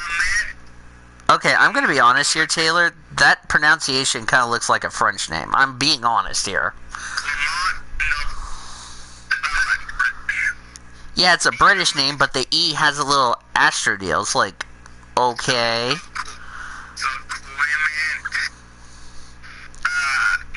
Novalak. Yeah, it's going to take us a while to get used to some of these names in Formula 3. Harlan. Who's your driver to stay away from for Formula 2, Taylor? Formula 2, we gonna do The feature race. Okay. My driver to stay away from, according to Taylor, is Cody's wife, Rebecca.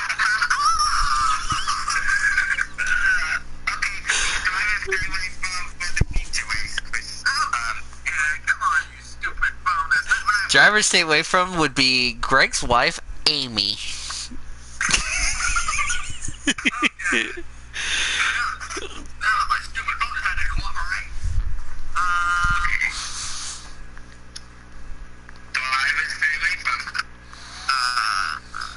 I'm glad Greg didn't hear that.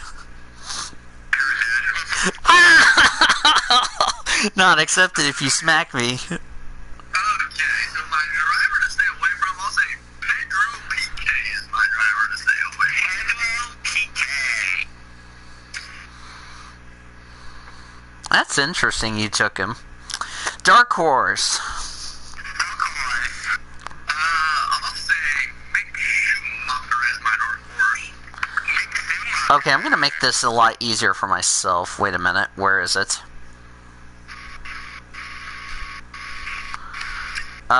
Here it is. I'll just make this a little easier on myself. So that way I don't derp on the spelling. Driver to win. Okay, I hope I pronounced his name right. I'll say Nikita Mazepin. I think that's how you pronounce his name. Nikita Mazepin. There's that Nikita Mazepin. Nikita Mazepin. By the way, who was the teammate? Who was, by the way, the teammate to Nick DeFries last year? Mm-hmm. Nikita Mazepin is how you say it. Mazepin. All right, who's your stay away from in the sprint race?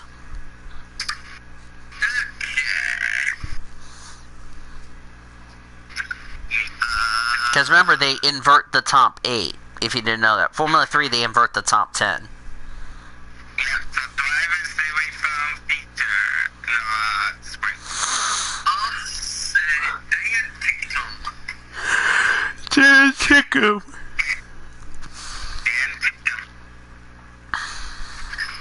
If I spelled it right, wait a second, did I spell it right or did I spell it wrong? Ticktum. Oh, I forgot to add a T. Okay, it's not a big deal. Okay. Dark Horse. Dark horse. I'll say Marcus Armstrong is going to be my dark horse. Marcus? Marcus. Well, that's a name I can finally freaking spell. Thank God for that. Now, we got a New Zealander. Hey, somebody that... Yeah, he is a New Zealander. And you drive it away.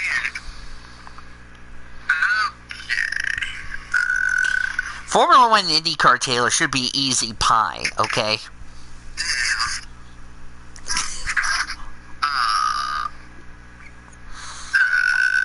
Come on, don't be shy, Taylor. There are no wrong answers.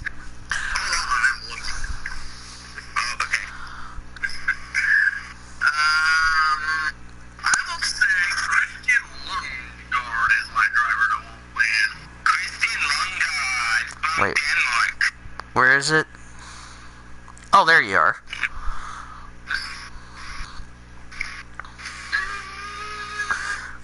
Okay, Christian Lundgaard. Huh, interesting. Christian... Okay, I can spell Christian. The Lundgaard part would have been difficult. Okay, Taylor, who's the driver to stay away from for the main event, Formula 1 for the Austrian GP? Since you probably know all those drivers in F1, which you should know them by now. Okay, so for my driver, I think I'm going to stay away from. I think we shall go with Pierre Gasly as my driver to stay away from. Huh. It's Pierre Gasly. For AlphaTauri. Dark Horse, Taylor.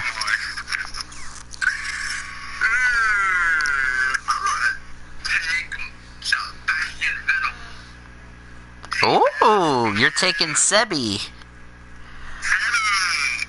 Driver to win.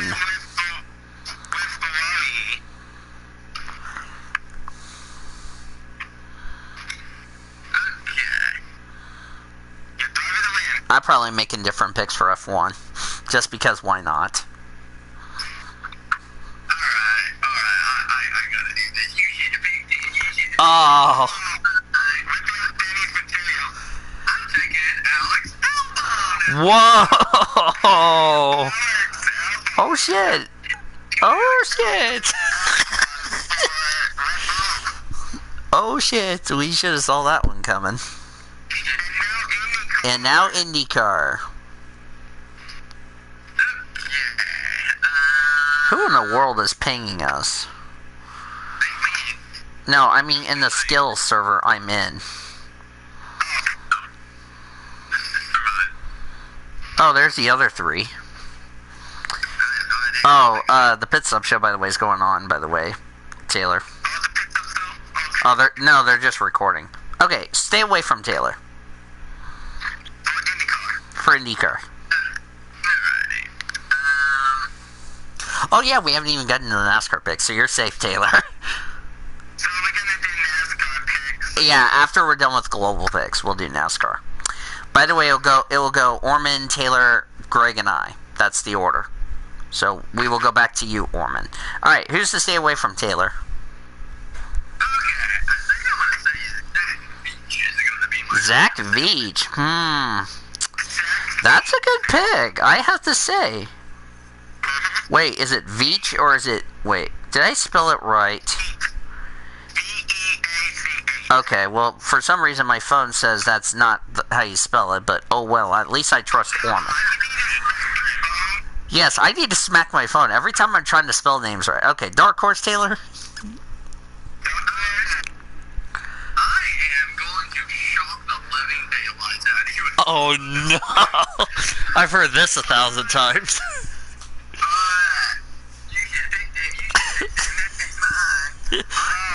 Ripping off my material there, Taylor.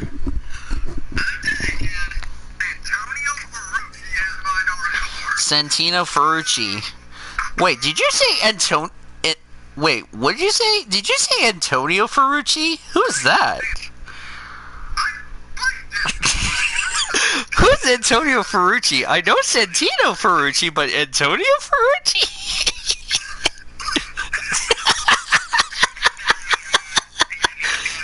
Yes.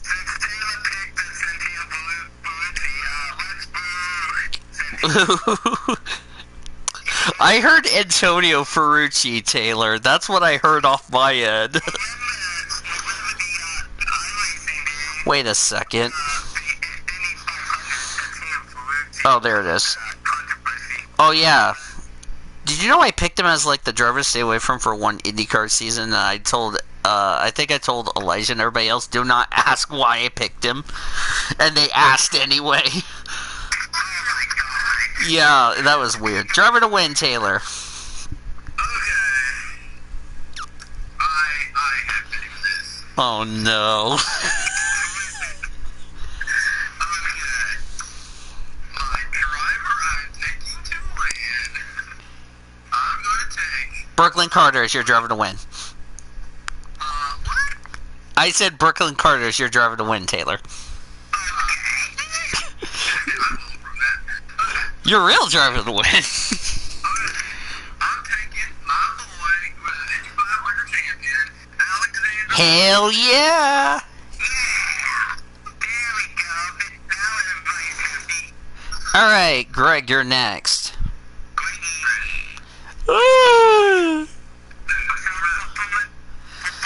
Yeah, Greg's gonna have a lot of problems.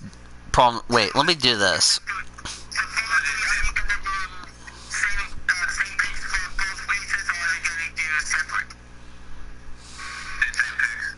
Okay, for both races, I'm assuming. Okay, before I do that, get rid of you. Get rid of you, get rid of you, get rid of you, because I was trying to tell Taylor something good, not a roast Taylor. I'll go ahead and get rid of the results because we don't need them. Okay, driver to win for both races, Greg.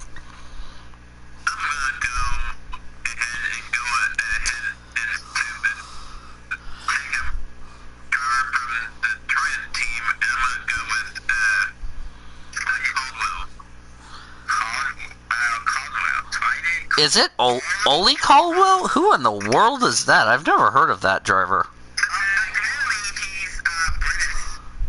I guess he's gonna have to oil up the. He better oil up the Caldwell through Great Britain, that's for sure.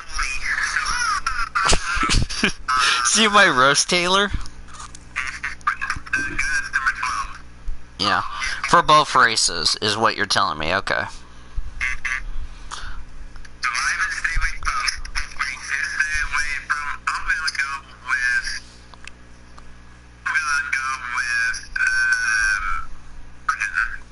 Who?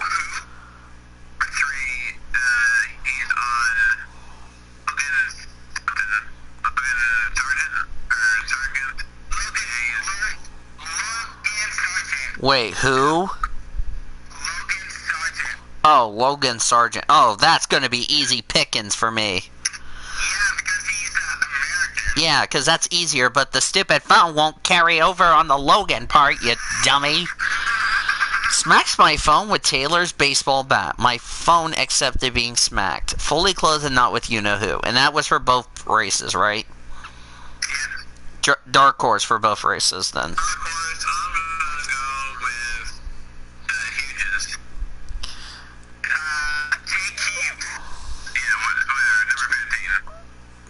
Yeah. Wait, what'd you say?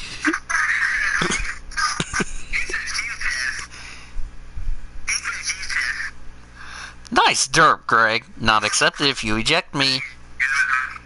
D-Ward. You know the best part is, I have that on the stream too. You do know that, right? Now that's funny.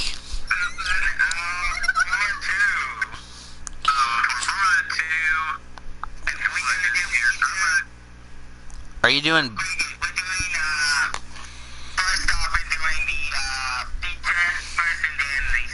Yeah, so you might want to probably mix it up on this one.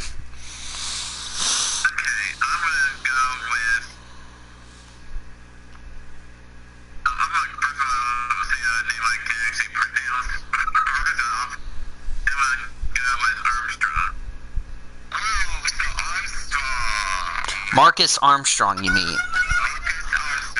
Stupid phone, I'm gonna smack you. Is that for both races? Is that for both races?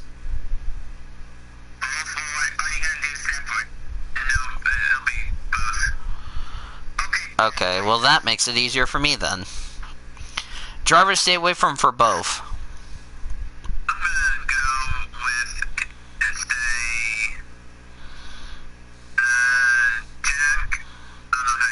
Jack Akins is the driver stay away from? Yeah, it's Jack Akins. It's easier for me to pronounce it because I know how to pronounce it. So, because he's British. A, he's British. B, I know what his last name is. Alright. Dark Horse.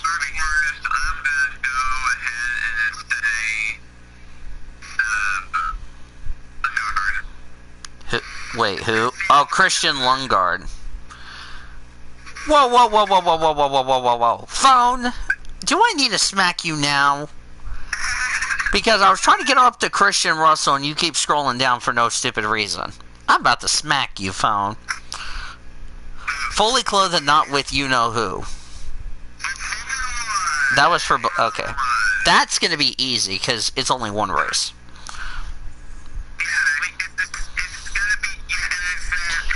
Yeah, next week we're going to talk about, are you going to keep your same picks for F1, or are you going to...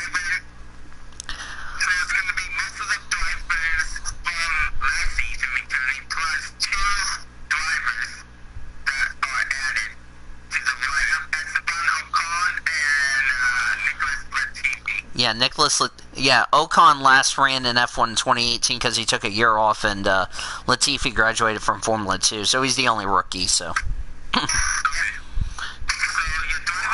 Watch him pick... Okay, wait. Watch him pick George Russell, and he gets it wrong. Watch Greg pick George Russell.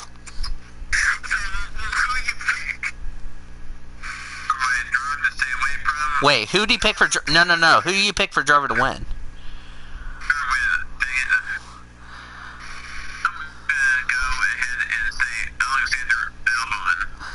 Well, I'm wrong.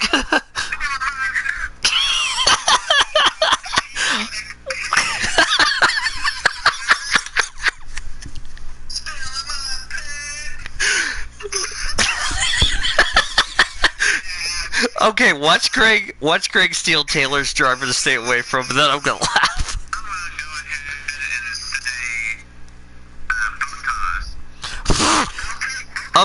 Okay, can I predict this? This is my prediction, Orman. My prediction is Greg will get that pick absolutely wrong, unless I jinx it.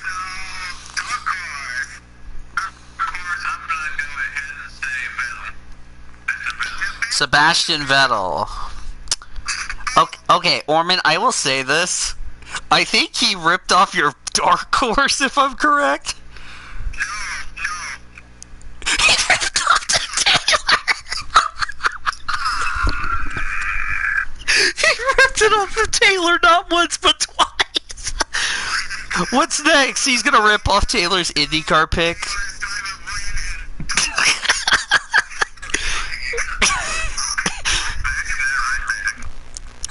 Okay. Had he chose Pierre Gasly as the driver to stay away from, that would have been all three. Ah, Cracker Jacks.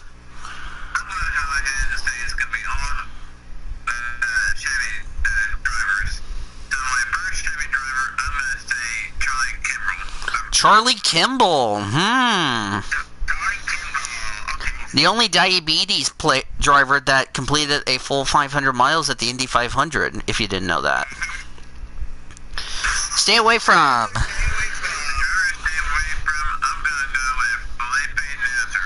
Felipe Nasser, an ex-Formula E driver. Wait. Freeze.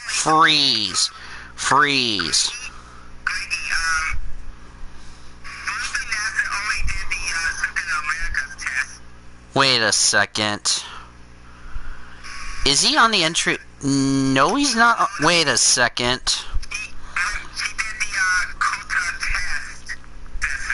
He's not on the entry list, I just now realized. Well, according to what I was told, he's not on the entry list because he's only doing St. Pete. No. I think. Yeah, but he's not on the entry list. That's the problem. Yeah, so you need to make another pick. Yeah. Okay, I want to go with Simon Pagina. There we go. Yeah, because I was like, wait a minute. He's not on the entry list.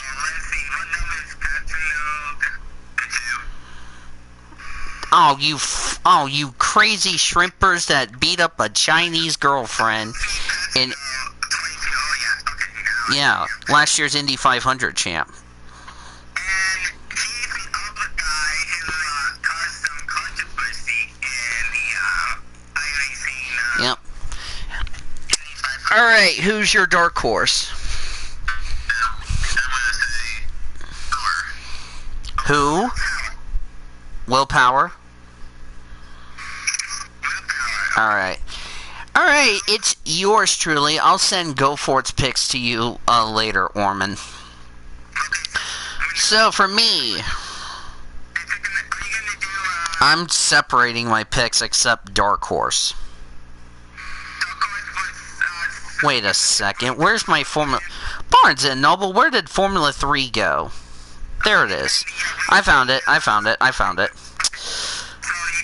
I feel like okay, I'm gonna say this real quickly. I feel like we're all gonna get shut out. Not just us. Not just Cody, but Okay. Driver to win. Yeah, driver to win and stay away from are going to be different picks. Dark horse is going to be the same. This is tough because I've never seen any of these drivers. You know what? I'm going to say, and I could be wrong, Max Futrell is my driver to win. That's a driver you did not pick, so I claim. So, let's find out. So, your driver win was? Max Futrell. Because, like I said, I've never seen any of these drivers on the list. Driver stay... Okay, as I was saying, driver to stay away from... Cameron Dass is the driver to stay away from. Okay, why would you name yourself... Why would you name your... Why would you have your last name be Doss?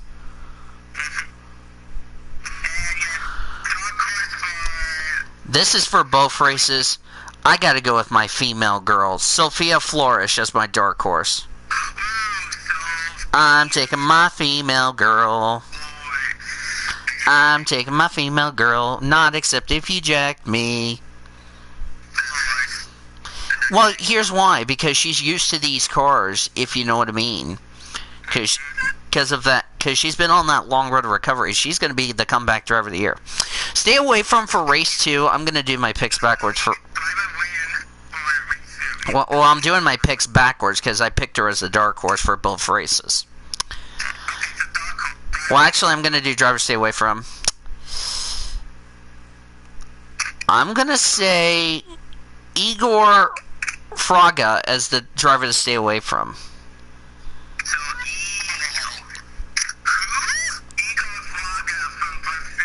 Yes.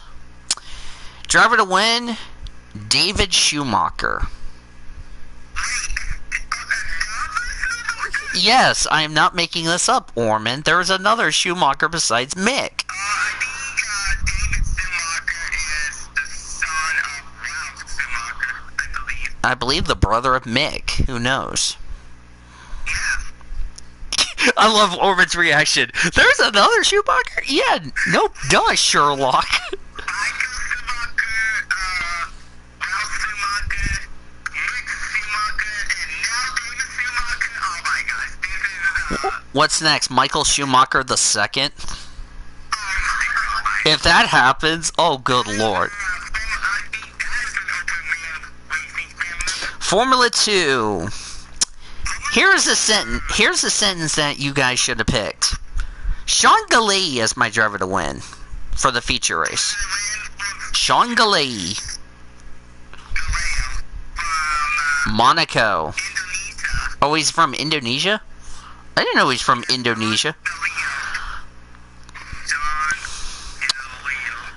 Driver to stay away from, I'm going to choose a different driver to stay away from, so that way I don't rip off Taylor or Ormans or anybody, but you should have picked this driver. And I'm going to say Marino Sato is the driver to stay away from. From Japan. Okay, I want to ask a dumb question. Why is Marino Sato from Japan is beyond me.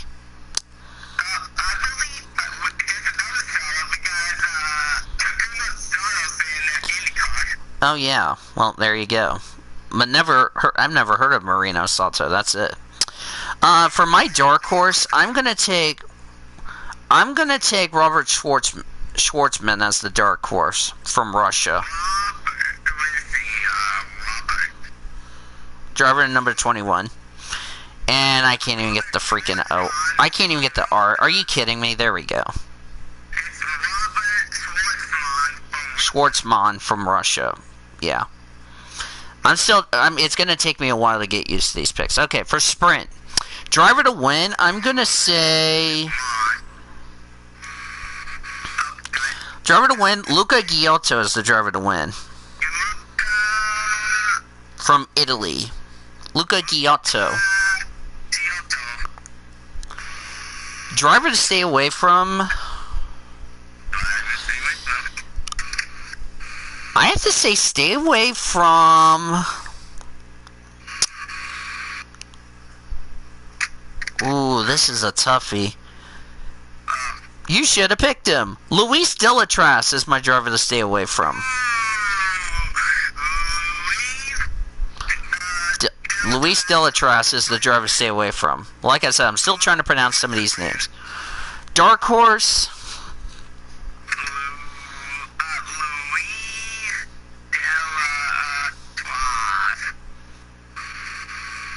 Yuki Tsunoda as my dark horse. Barnes and Noble, that was not what I want. I'm gonna smack you, phone. Yuki Tsunoda as my dark horse. It's the T is silent.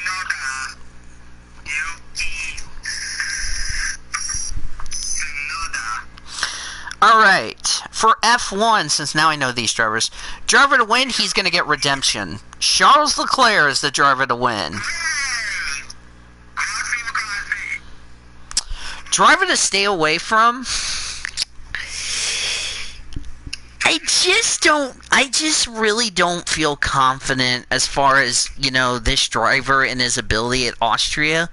And if there is that one particular driver, I feel very guilty to say he's not going to do well. I have to say, stay away from Antonio Giovinazzi. I just don't know why, but I just don't feel like Giovinazzi's going to do well. Dark horse, I'm going to say the driver who won the last 2 races, Max Verstappen as the dark horse. Driver to win IndyCar.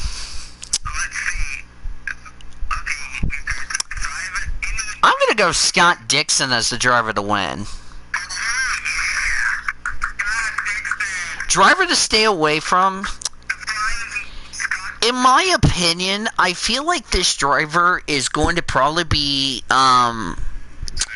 really, it's really going to be sad. I mean, I just don't know how to say this. I mean, if there's one driver who I'm going to take to stay away from because of his bad luck. Oh boy. Oh, there it is. I gotta say, stay away from Max Chilton. I got a question, to the, OpenView website. Yes. Who is Max Chilton? I know who Max Chilton is, but who is Max Chilton? Was it me or was it somebody else? It was the OpenView website. They said Mac Chilton instead of Max Chilton. GG. But I'm gonna take Max Chilton as the driver to stay away from. Dark horse. I gotta go Felix Rosenqvist as my dark horse.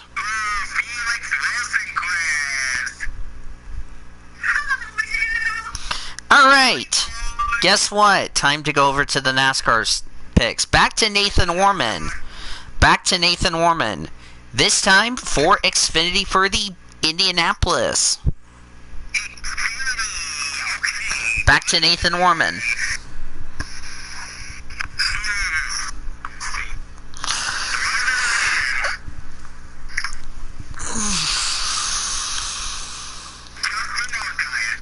Ooh. Cody.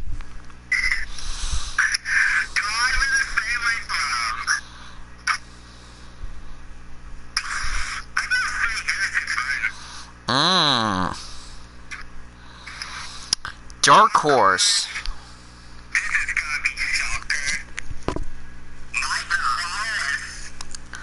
Who?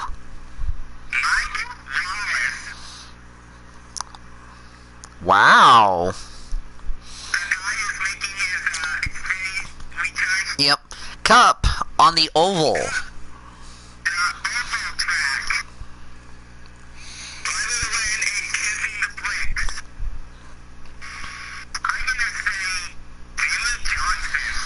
Ooh. I think I know who I'm picking for driver to stay away from. It's not Taylor's drivers.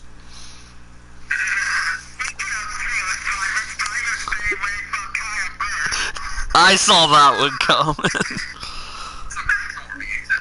Dark Horse.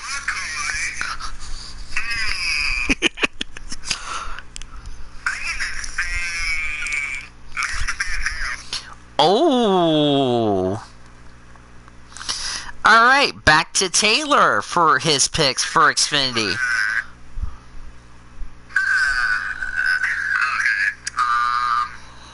Okay, I had to fix a little typo issue. Who's the driver to stay away from, Taylor? For Xfinity.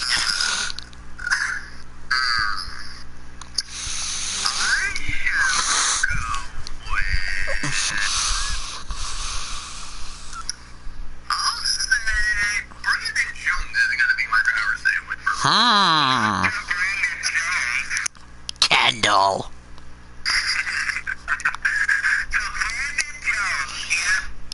Kendall.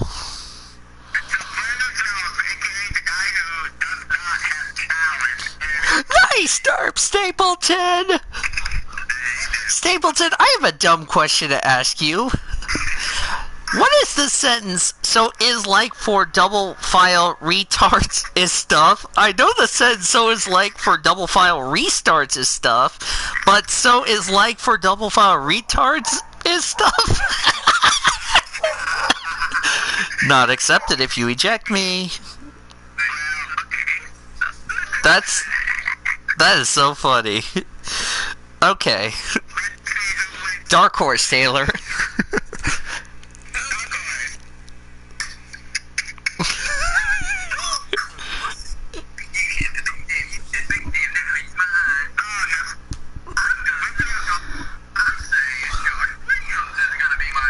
Wow. Josh Williams.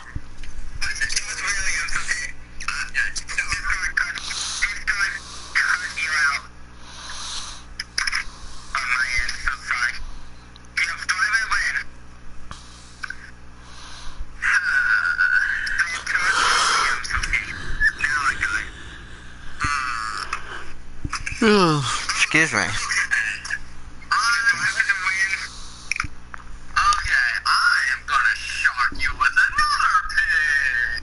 And that is? That's like 4 or 5 times you've done that.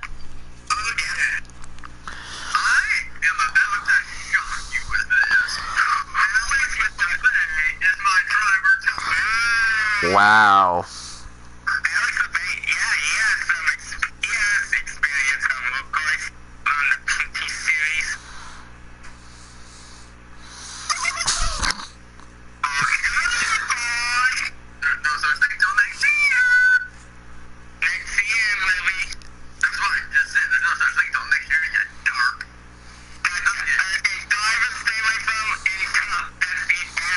Wait, what? Okay, stay away from. Okay. Wait a second. I need to check something here. Okay, we're fine. Okay. Stay away from Taylor for Cup.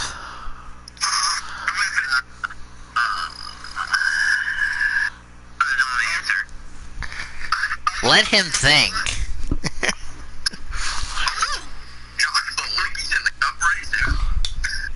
An Xfinity leech.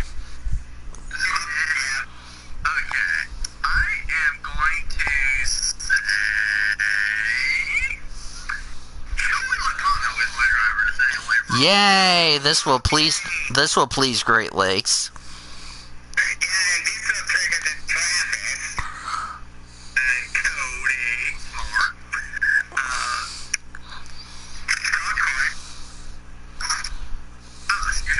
Nice motivational belch.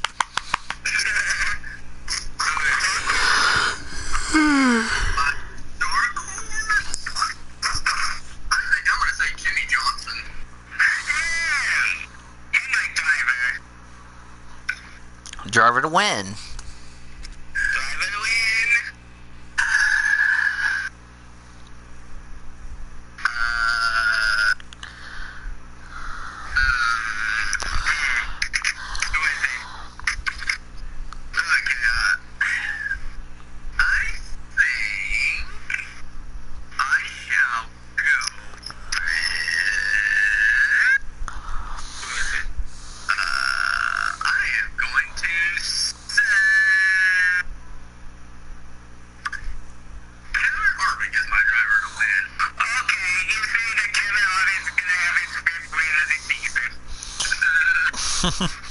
Greg Rutz, to you. Yeah, and I believe what Cody's gonna say is, if Kevin Harvick wins again, that's rigged.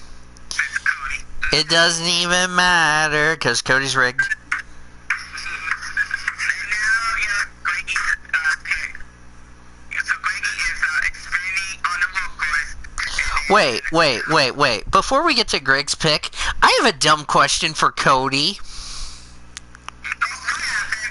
Cody, what's the sentence, while we all now, who's my driver to stay away from now? I know we all know who's my driver to stay away from now, but we all now who's my driver to stay away from now? Nice job, Cody. Not accepted if you eject me.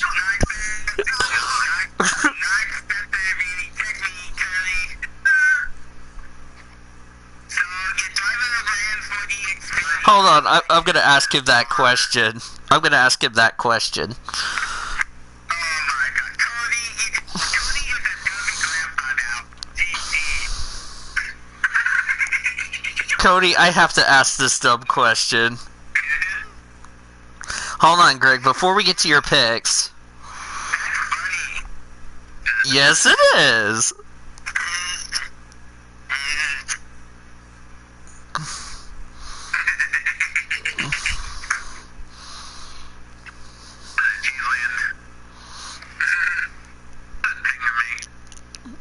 No, I just pinged Cody. Oh no, David's laughing point. I haven't even kept up track. Not accepted if you eject me. Okay, Greg, go ahead. Sorry, I had to do that.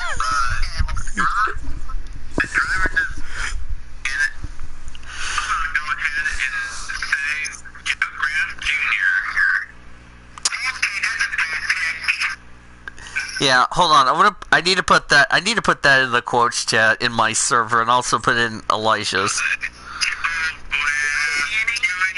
Hi, David. Yeah, we'll get to David's picks in a second. We'll get to your picks in a second, David. I need to first put. Hey. I gotta put this in the. I better put this in the quotes chat just because Cody derped. Yes, it is. Not accepted if you do anything to me.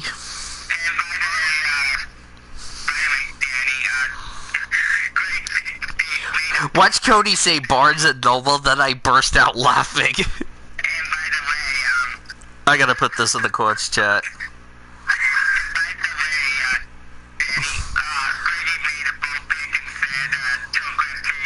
I know. Who's your driver to stay away from, Greg? I'm gonna go ahead and say Ross Chastain.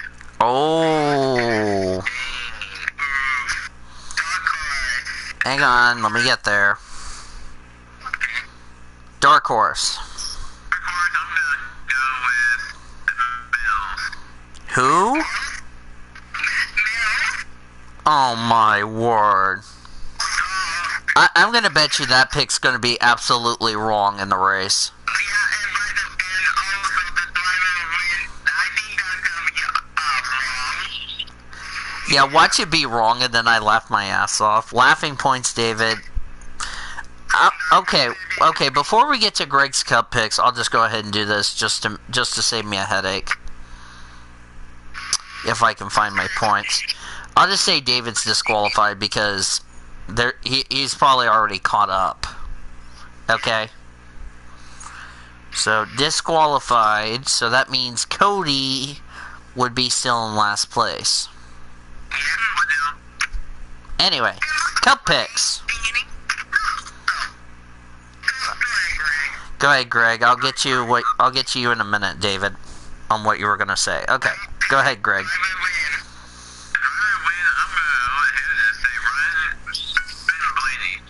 Ryan Blaney, huh? Driver stay away from.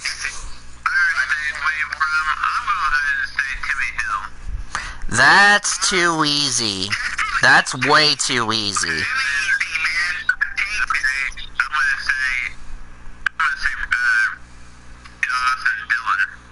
There we go. I knew that was going to be way too easy. I was like, Watch Greg say an easy driver stay away from, and then Orman catches him. Of course, I'm gonna go ahead and say Cole Custer. Cole Custer? Okay, what were you gonna say, David? I was gonna say, not a roast. I don't know if you saw when I posted it in the general or not, but I have two of my classes for the fall semester that are going to be moving to online only for the entire semester. Well, that's good. I'm glad to hear that. Mass media and media production. Those are the two Cool. that are going to be going to online only for the entire semester. Okay. So, it's going to be interesting now that I'm going to have every single class except for general college math. Oh no. For not just, the last couple months, like when it was the last semester, but for the entire semester. Wait, who roasted? Wait, did Cody Smart roast you in Messenger, Taylor? Yes, he did. Thank you, Wait, let me. Okay, good. You didn't make any easy picks. Thank you, David. It's gonna smack. Is gonna get smacked. Hey, Orman, check your DM.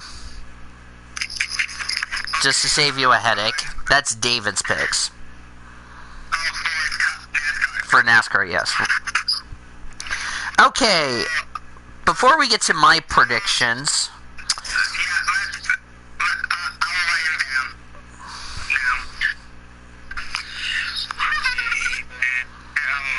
by the way, I got a dumb question.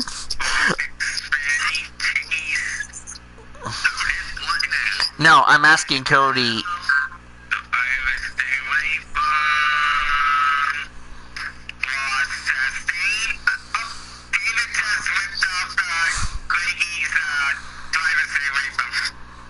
Oof.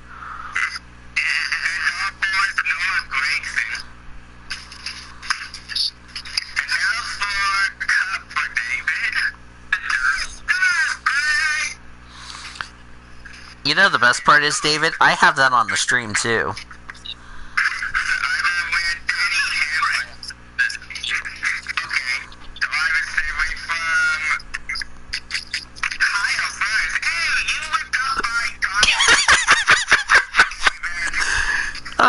Yes.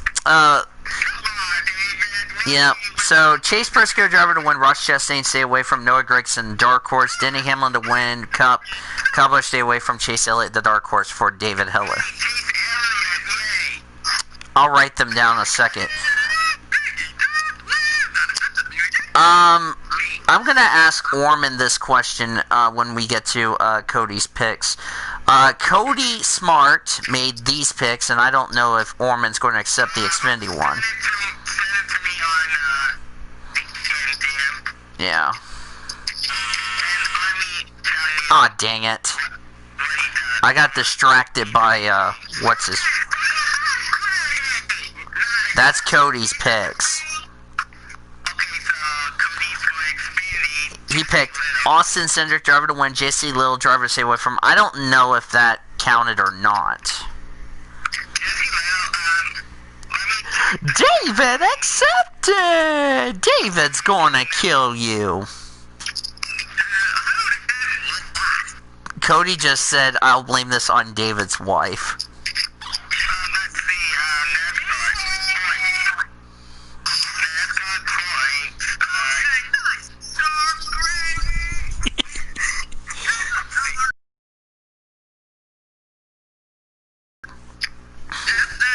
He said Mike Wallace would be his backup pick for driver to stay away from, and I thought, I don't know about that.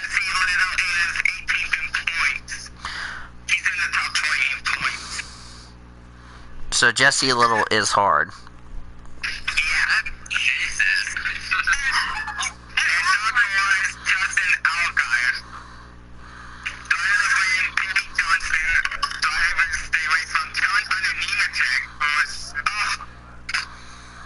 Yeah, I'll write Cody's down before I forget.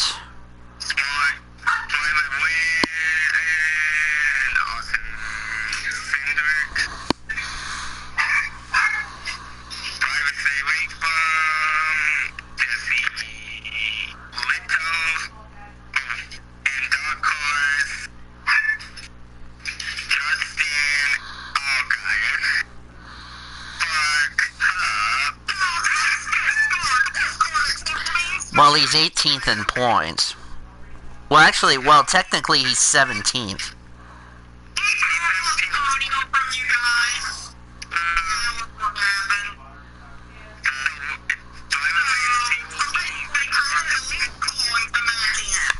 Alright.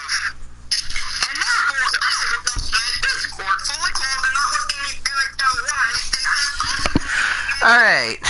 Is it time for me to make my predictions?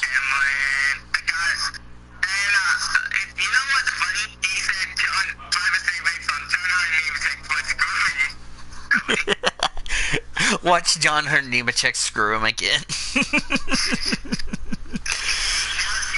Yes, I will write the predictions down for everybody else. For Xfinity, driver to win. You know what? You guys should have picked him. AJ Allmendinger as the driver to win. Driver to stay away from.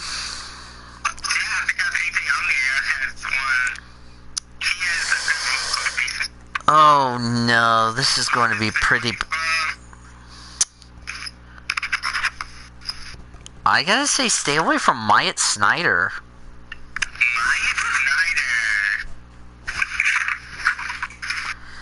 Dark horse? Jake Buford as the dark horse. The IMSA driver in the 07 this week. Jay Buford is my dark horse. Yep.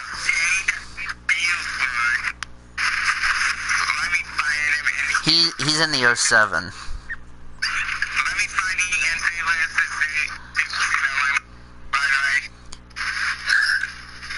Here, if you want me to put it in the chat, I can. Yeah, I sent it to you in the DM. Laughing points, Greg.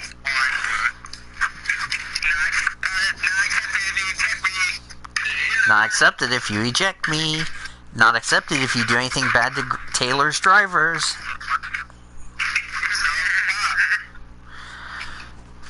Okay, by the way, Greg, you're at 782 because of that. Anyway, for Cup, getting back to my predictions. Driver to win.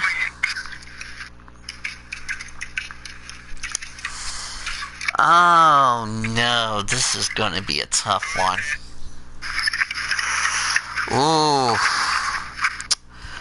This is tough. Really tough. Brad Keselowski is the driver to win. I don't have a choice.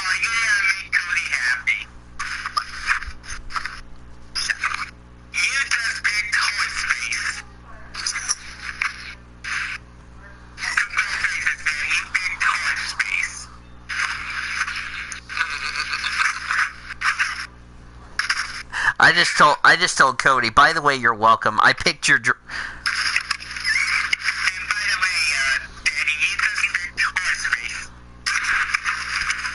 Yeah, I know.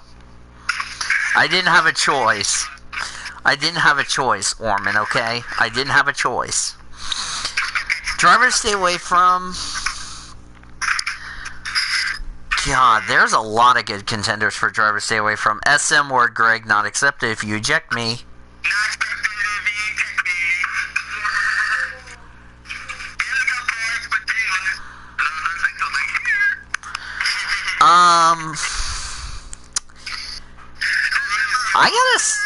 As I was saying, I'm gonna say Ricky Stenhouse Jr. is the driver to stay away from. Dark horse, Kevin Harvick.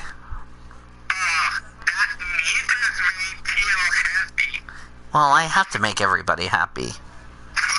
December holiday, Greg. Not accepted if you do anything. Oh, brother.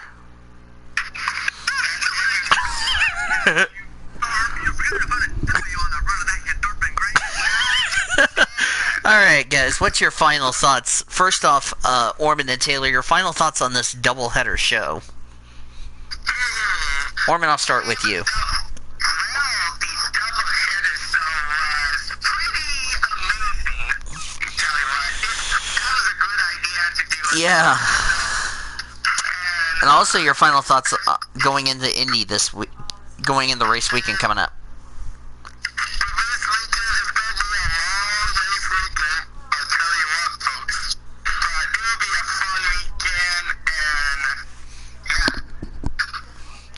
Taylor, final thoughts not just on the doubleheader show, but final thoughts on what we're going to see this weekend at Indy.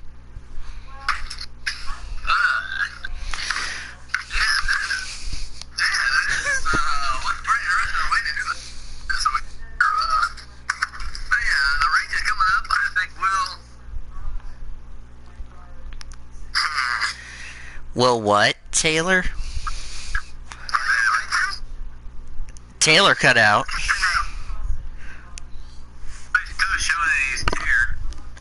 I think Discord decided to be drunk.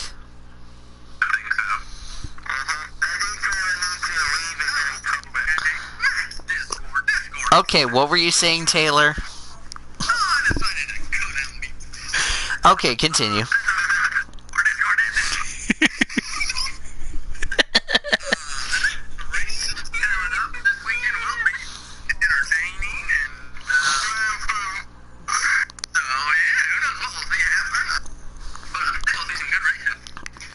Greg, your final thoughts for the not only the double header part, but also for the week for the weekend.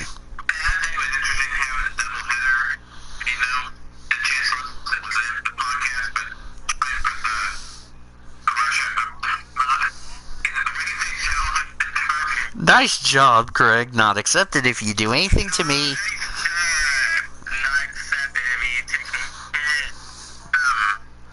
Oh, wait a second. Before we get to David's final thoughts, I want to say something. Cody Smart ripped off Ormage driver to win. He picked Jimmy Johnson as well.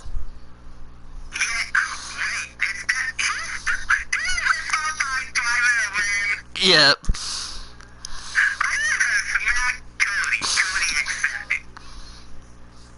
Yeah, you'll do that when we get in the call. Okay, but what about you, David? Final thoughts since you came in late. Unless his mic is not working. I didn't know. Oh. Not accepted if you do anything to me. By the way, Orman, just to let you know, we're going to have another one of these next week. You know what I mean? Yep, next week we're going to talk about Daytona for the IMSA podcast. We're also going to talk about the top story news coming out of Daytona, rate the weekend on our IMSA gauge, which is from 0 to 100%. And then we will we'll do that. We'll also next week going to No, I don't think he dirt, but anyway.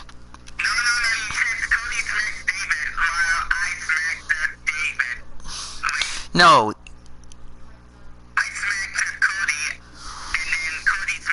I wanted to trap David. Well, there you go. So we'll talk about Daytona on the first part of the IMSA podcast. We'll also next week recap Austria and Indy, get you caught up on news and notes in the NR report, take you through the breaking stories, and then we are going to look ahead to Kentucky and what was the other? I think F1's racing next week, if I'm correct. Let me... Oh, I found it. We got Road America, and yes, I am correct. F1 is back at Austria for the Styrian Grand Prix in Austria. S3, yeah, we're gonna have Austrian 2, and also Road America for IndyCar, and in Kentucky, by the way. So that will be a lot of fun so far. Double header to make up. Yep.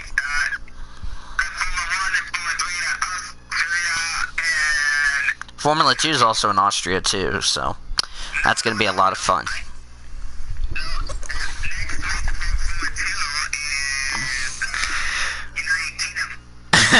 earlier I came in and heard as I was saying. But anyway, yeah. So I will see you guys in a voice call. So, or not voice call. So yeah, that's a look. By the way, at this week's upcoming events. This show will be next Tuesday, the final Tuesday, as a 25-year-old, so that's really exciting. Also, looking at this week's upcoming events, subscribe to Elijah's channel. Looking forward to another episode of Rewind, also the Pit Stop Show in 11 o'clock. As far as this week's upcoming PCSRA weekly show events, as I stated, this Saturday we're going to be doing probably reactions to the second race of the IMSA WeatherTech Sports Car Championship. I'll probably be in the other sports and stuff reaction call, reacting to the race. As far as that's concerned, the broadcast will begin at 6 p.m. Eastern Time, so our stream will begin at 5:40 Eastern with reactions. That's going to be a lot of fun. So that's a look at this week's upcoming PCSRA weekly show events, brought to you by Red Carpet Charter, the official charter company of the PCSRA.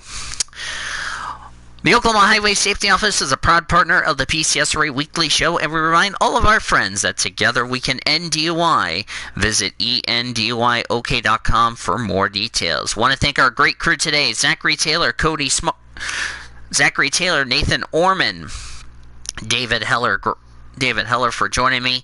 Our statistician Caleb Hobbs, producer and engineer Zachary Fitzwater, Jackie Tang, Alex Hawkins, also Cody Smart, Kyle England, all those good people. Dennis Stats Kelly, our spotter Greg Wood Black, engineer producer Michael Dean, Tom Shores and Greg Rutz, our sideline engineer, Crystal Fontaine, our PCSRA expert, and Seth Summer running the show for us back in our PCSRA Learfield IMG College and our Sooner Network studios in Norman. Congratulations to our winners from Pocono and Sydney, and congratulations to Nick Paracat on snapping a losing drought for the first time since 2016 in Adelaide, and snapping Penske and Red Bull's winning streak as well. Until next week, when we talk about the IMSA podcast, Daytona, make our rate it on the Groovy Gauge scale. Also, preview Sebring with the Michelin Pilot Challenge and all that. And until next week for the weekly show, when we recap Austria 1 and Indianapolis, get you caught up on some news and notes in the NR report, take you through the breaking news stories and all that good stuff. And we look ahead to Austria 2, Road America, and the bluegrass state of Kentucky Speedway. And I appreciate, and for another doubleheader of multiple shows, this is Dana Vools, aka PCSRA Blue Hedgehog 26, saying these amazing words. See you next week. And as always, Boomer Sooner, everybody. PCSRA fans, thank you for watching today's episode of the PCSRA Weekly Show and the IMSA podcast. We hope that you can join us all season long for both of our shows throughout the 2020 race season as the championship battles continue to go on through the rest of the season. Today's broadcast has been brought to you by Budweiser, Love's Travel Stops, iHeartMedia, The Oklahoman, Newcastle Casino, Devon Energy, Sonic Drive-Ins, Rudy's Country Store and Barbecue, Harkins Theaters, Chevrolet, and by the Oklahoma Highway Safety Office, where we encourage all of our fans that together we can end DUI.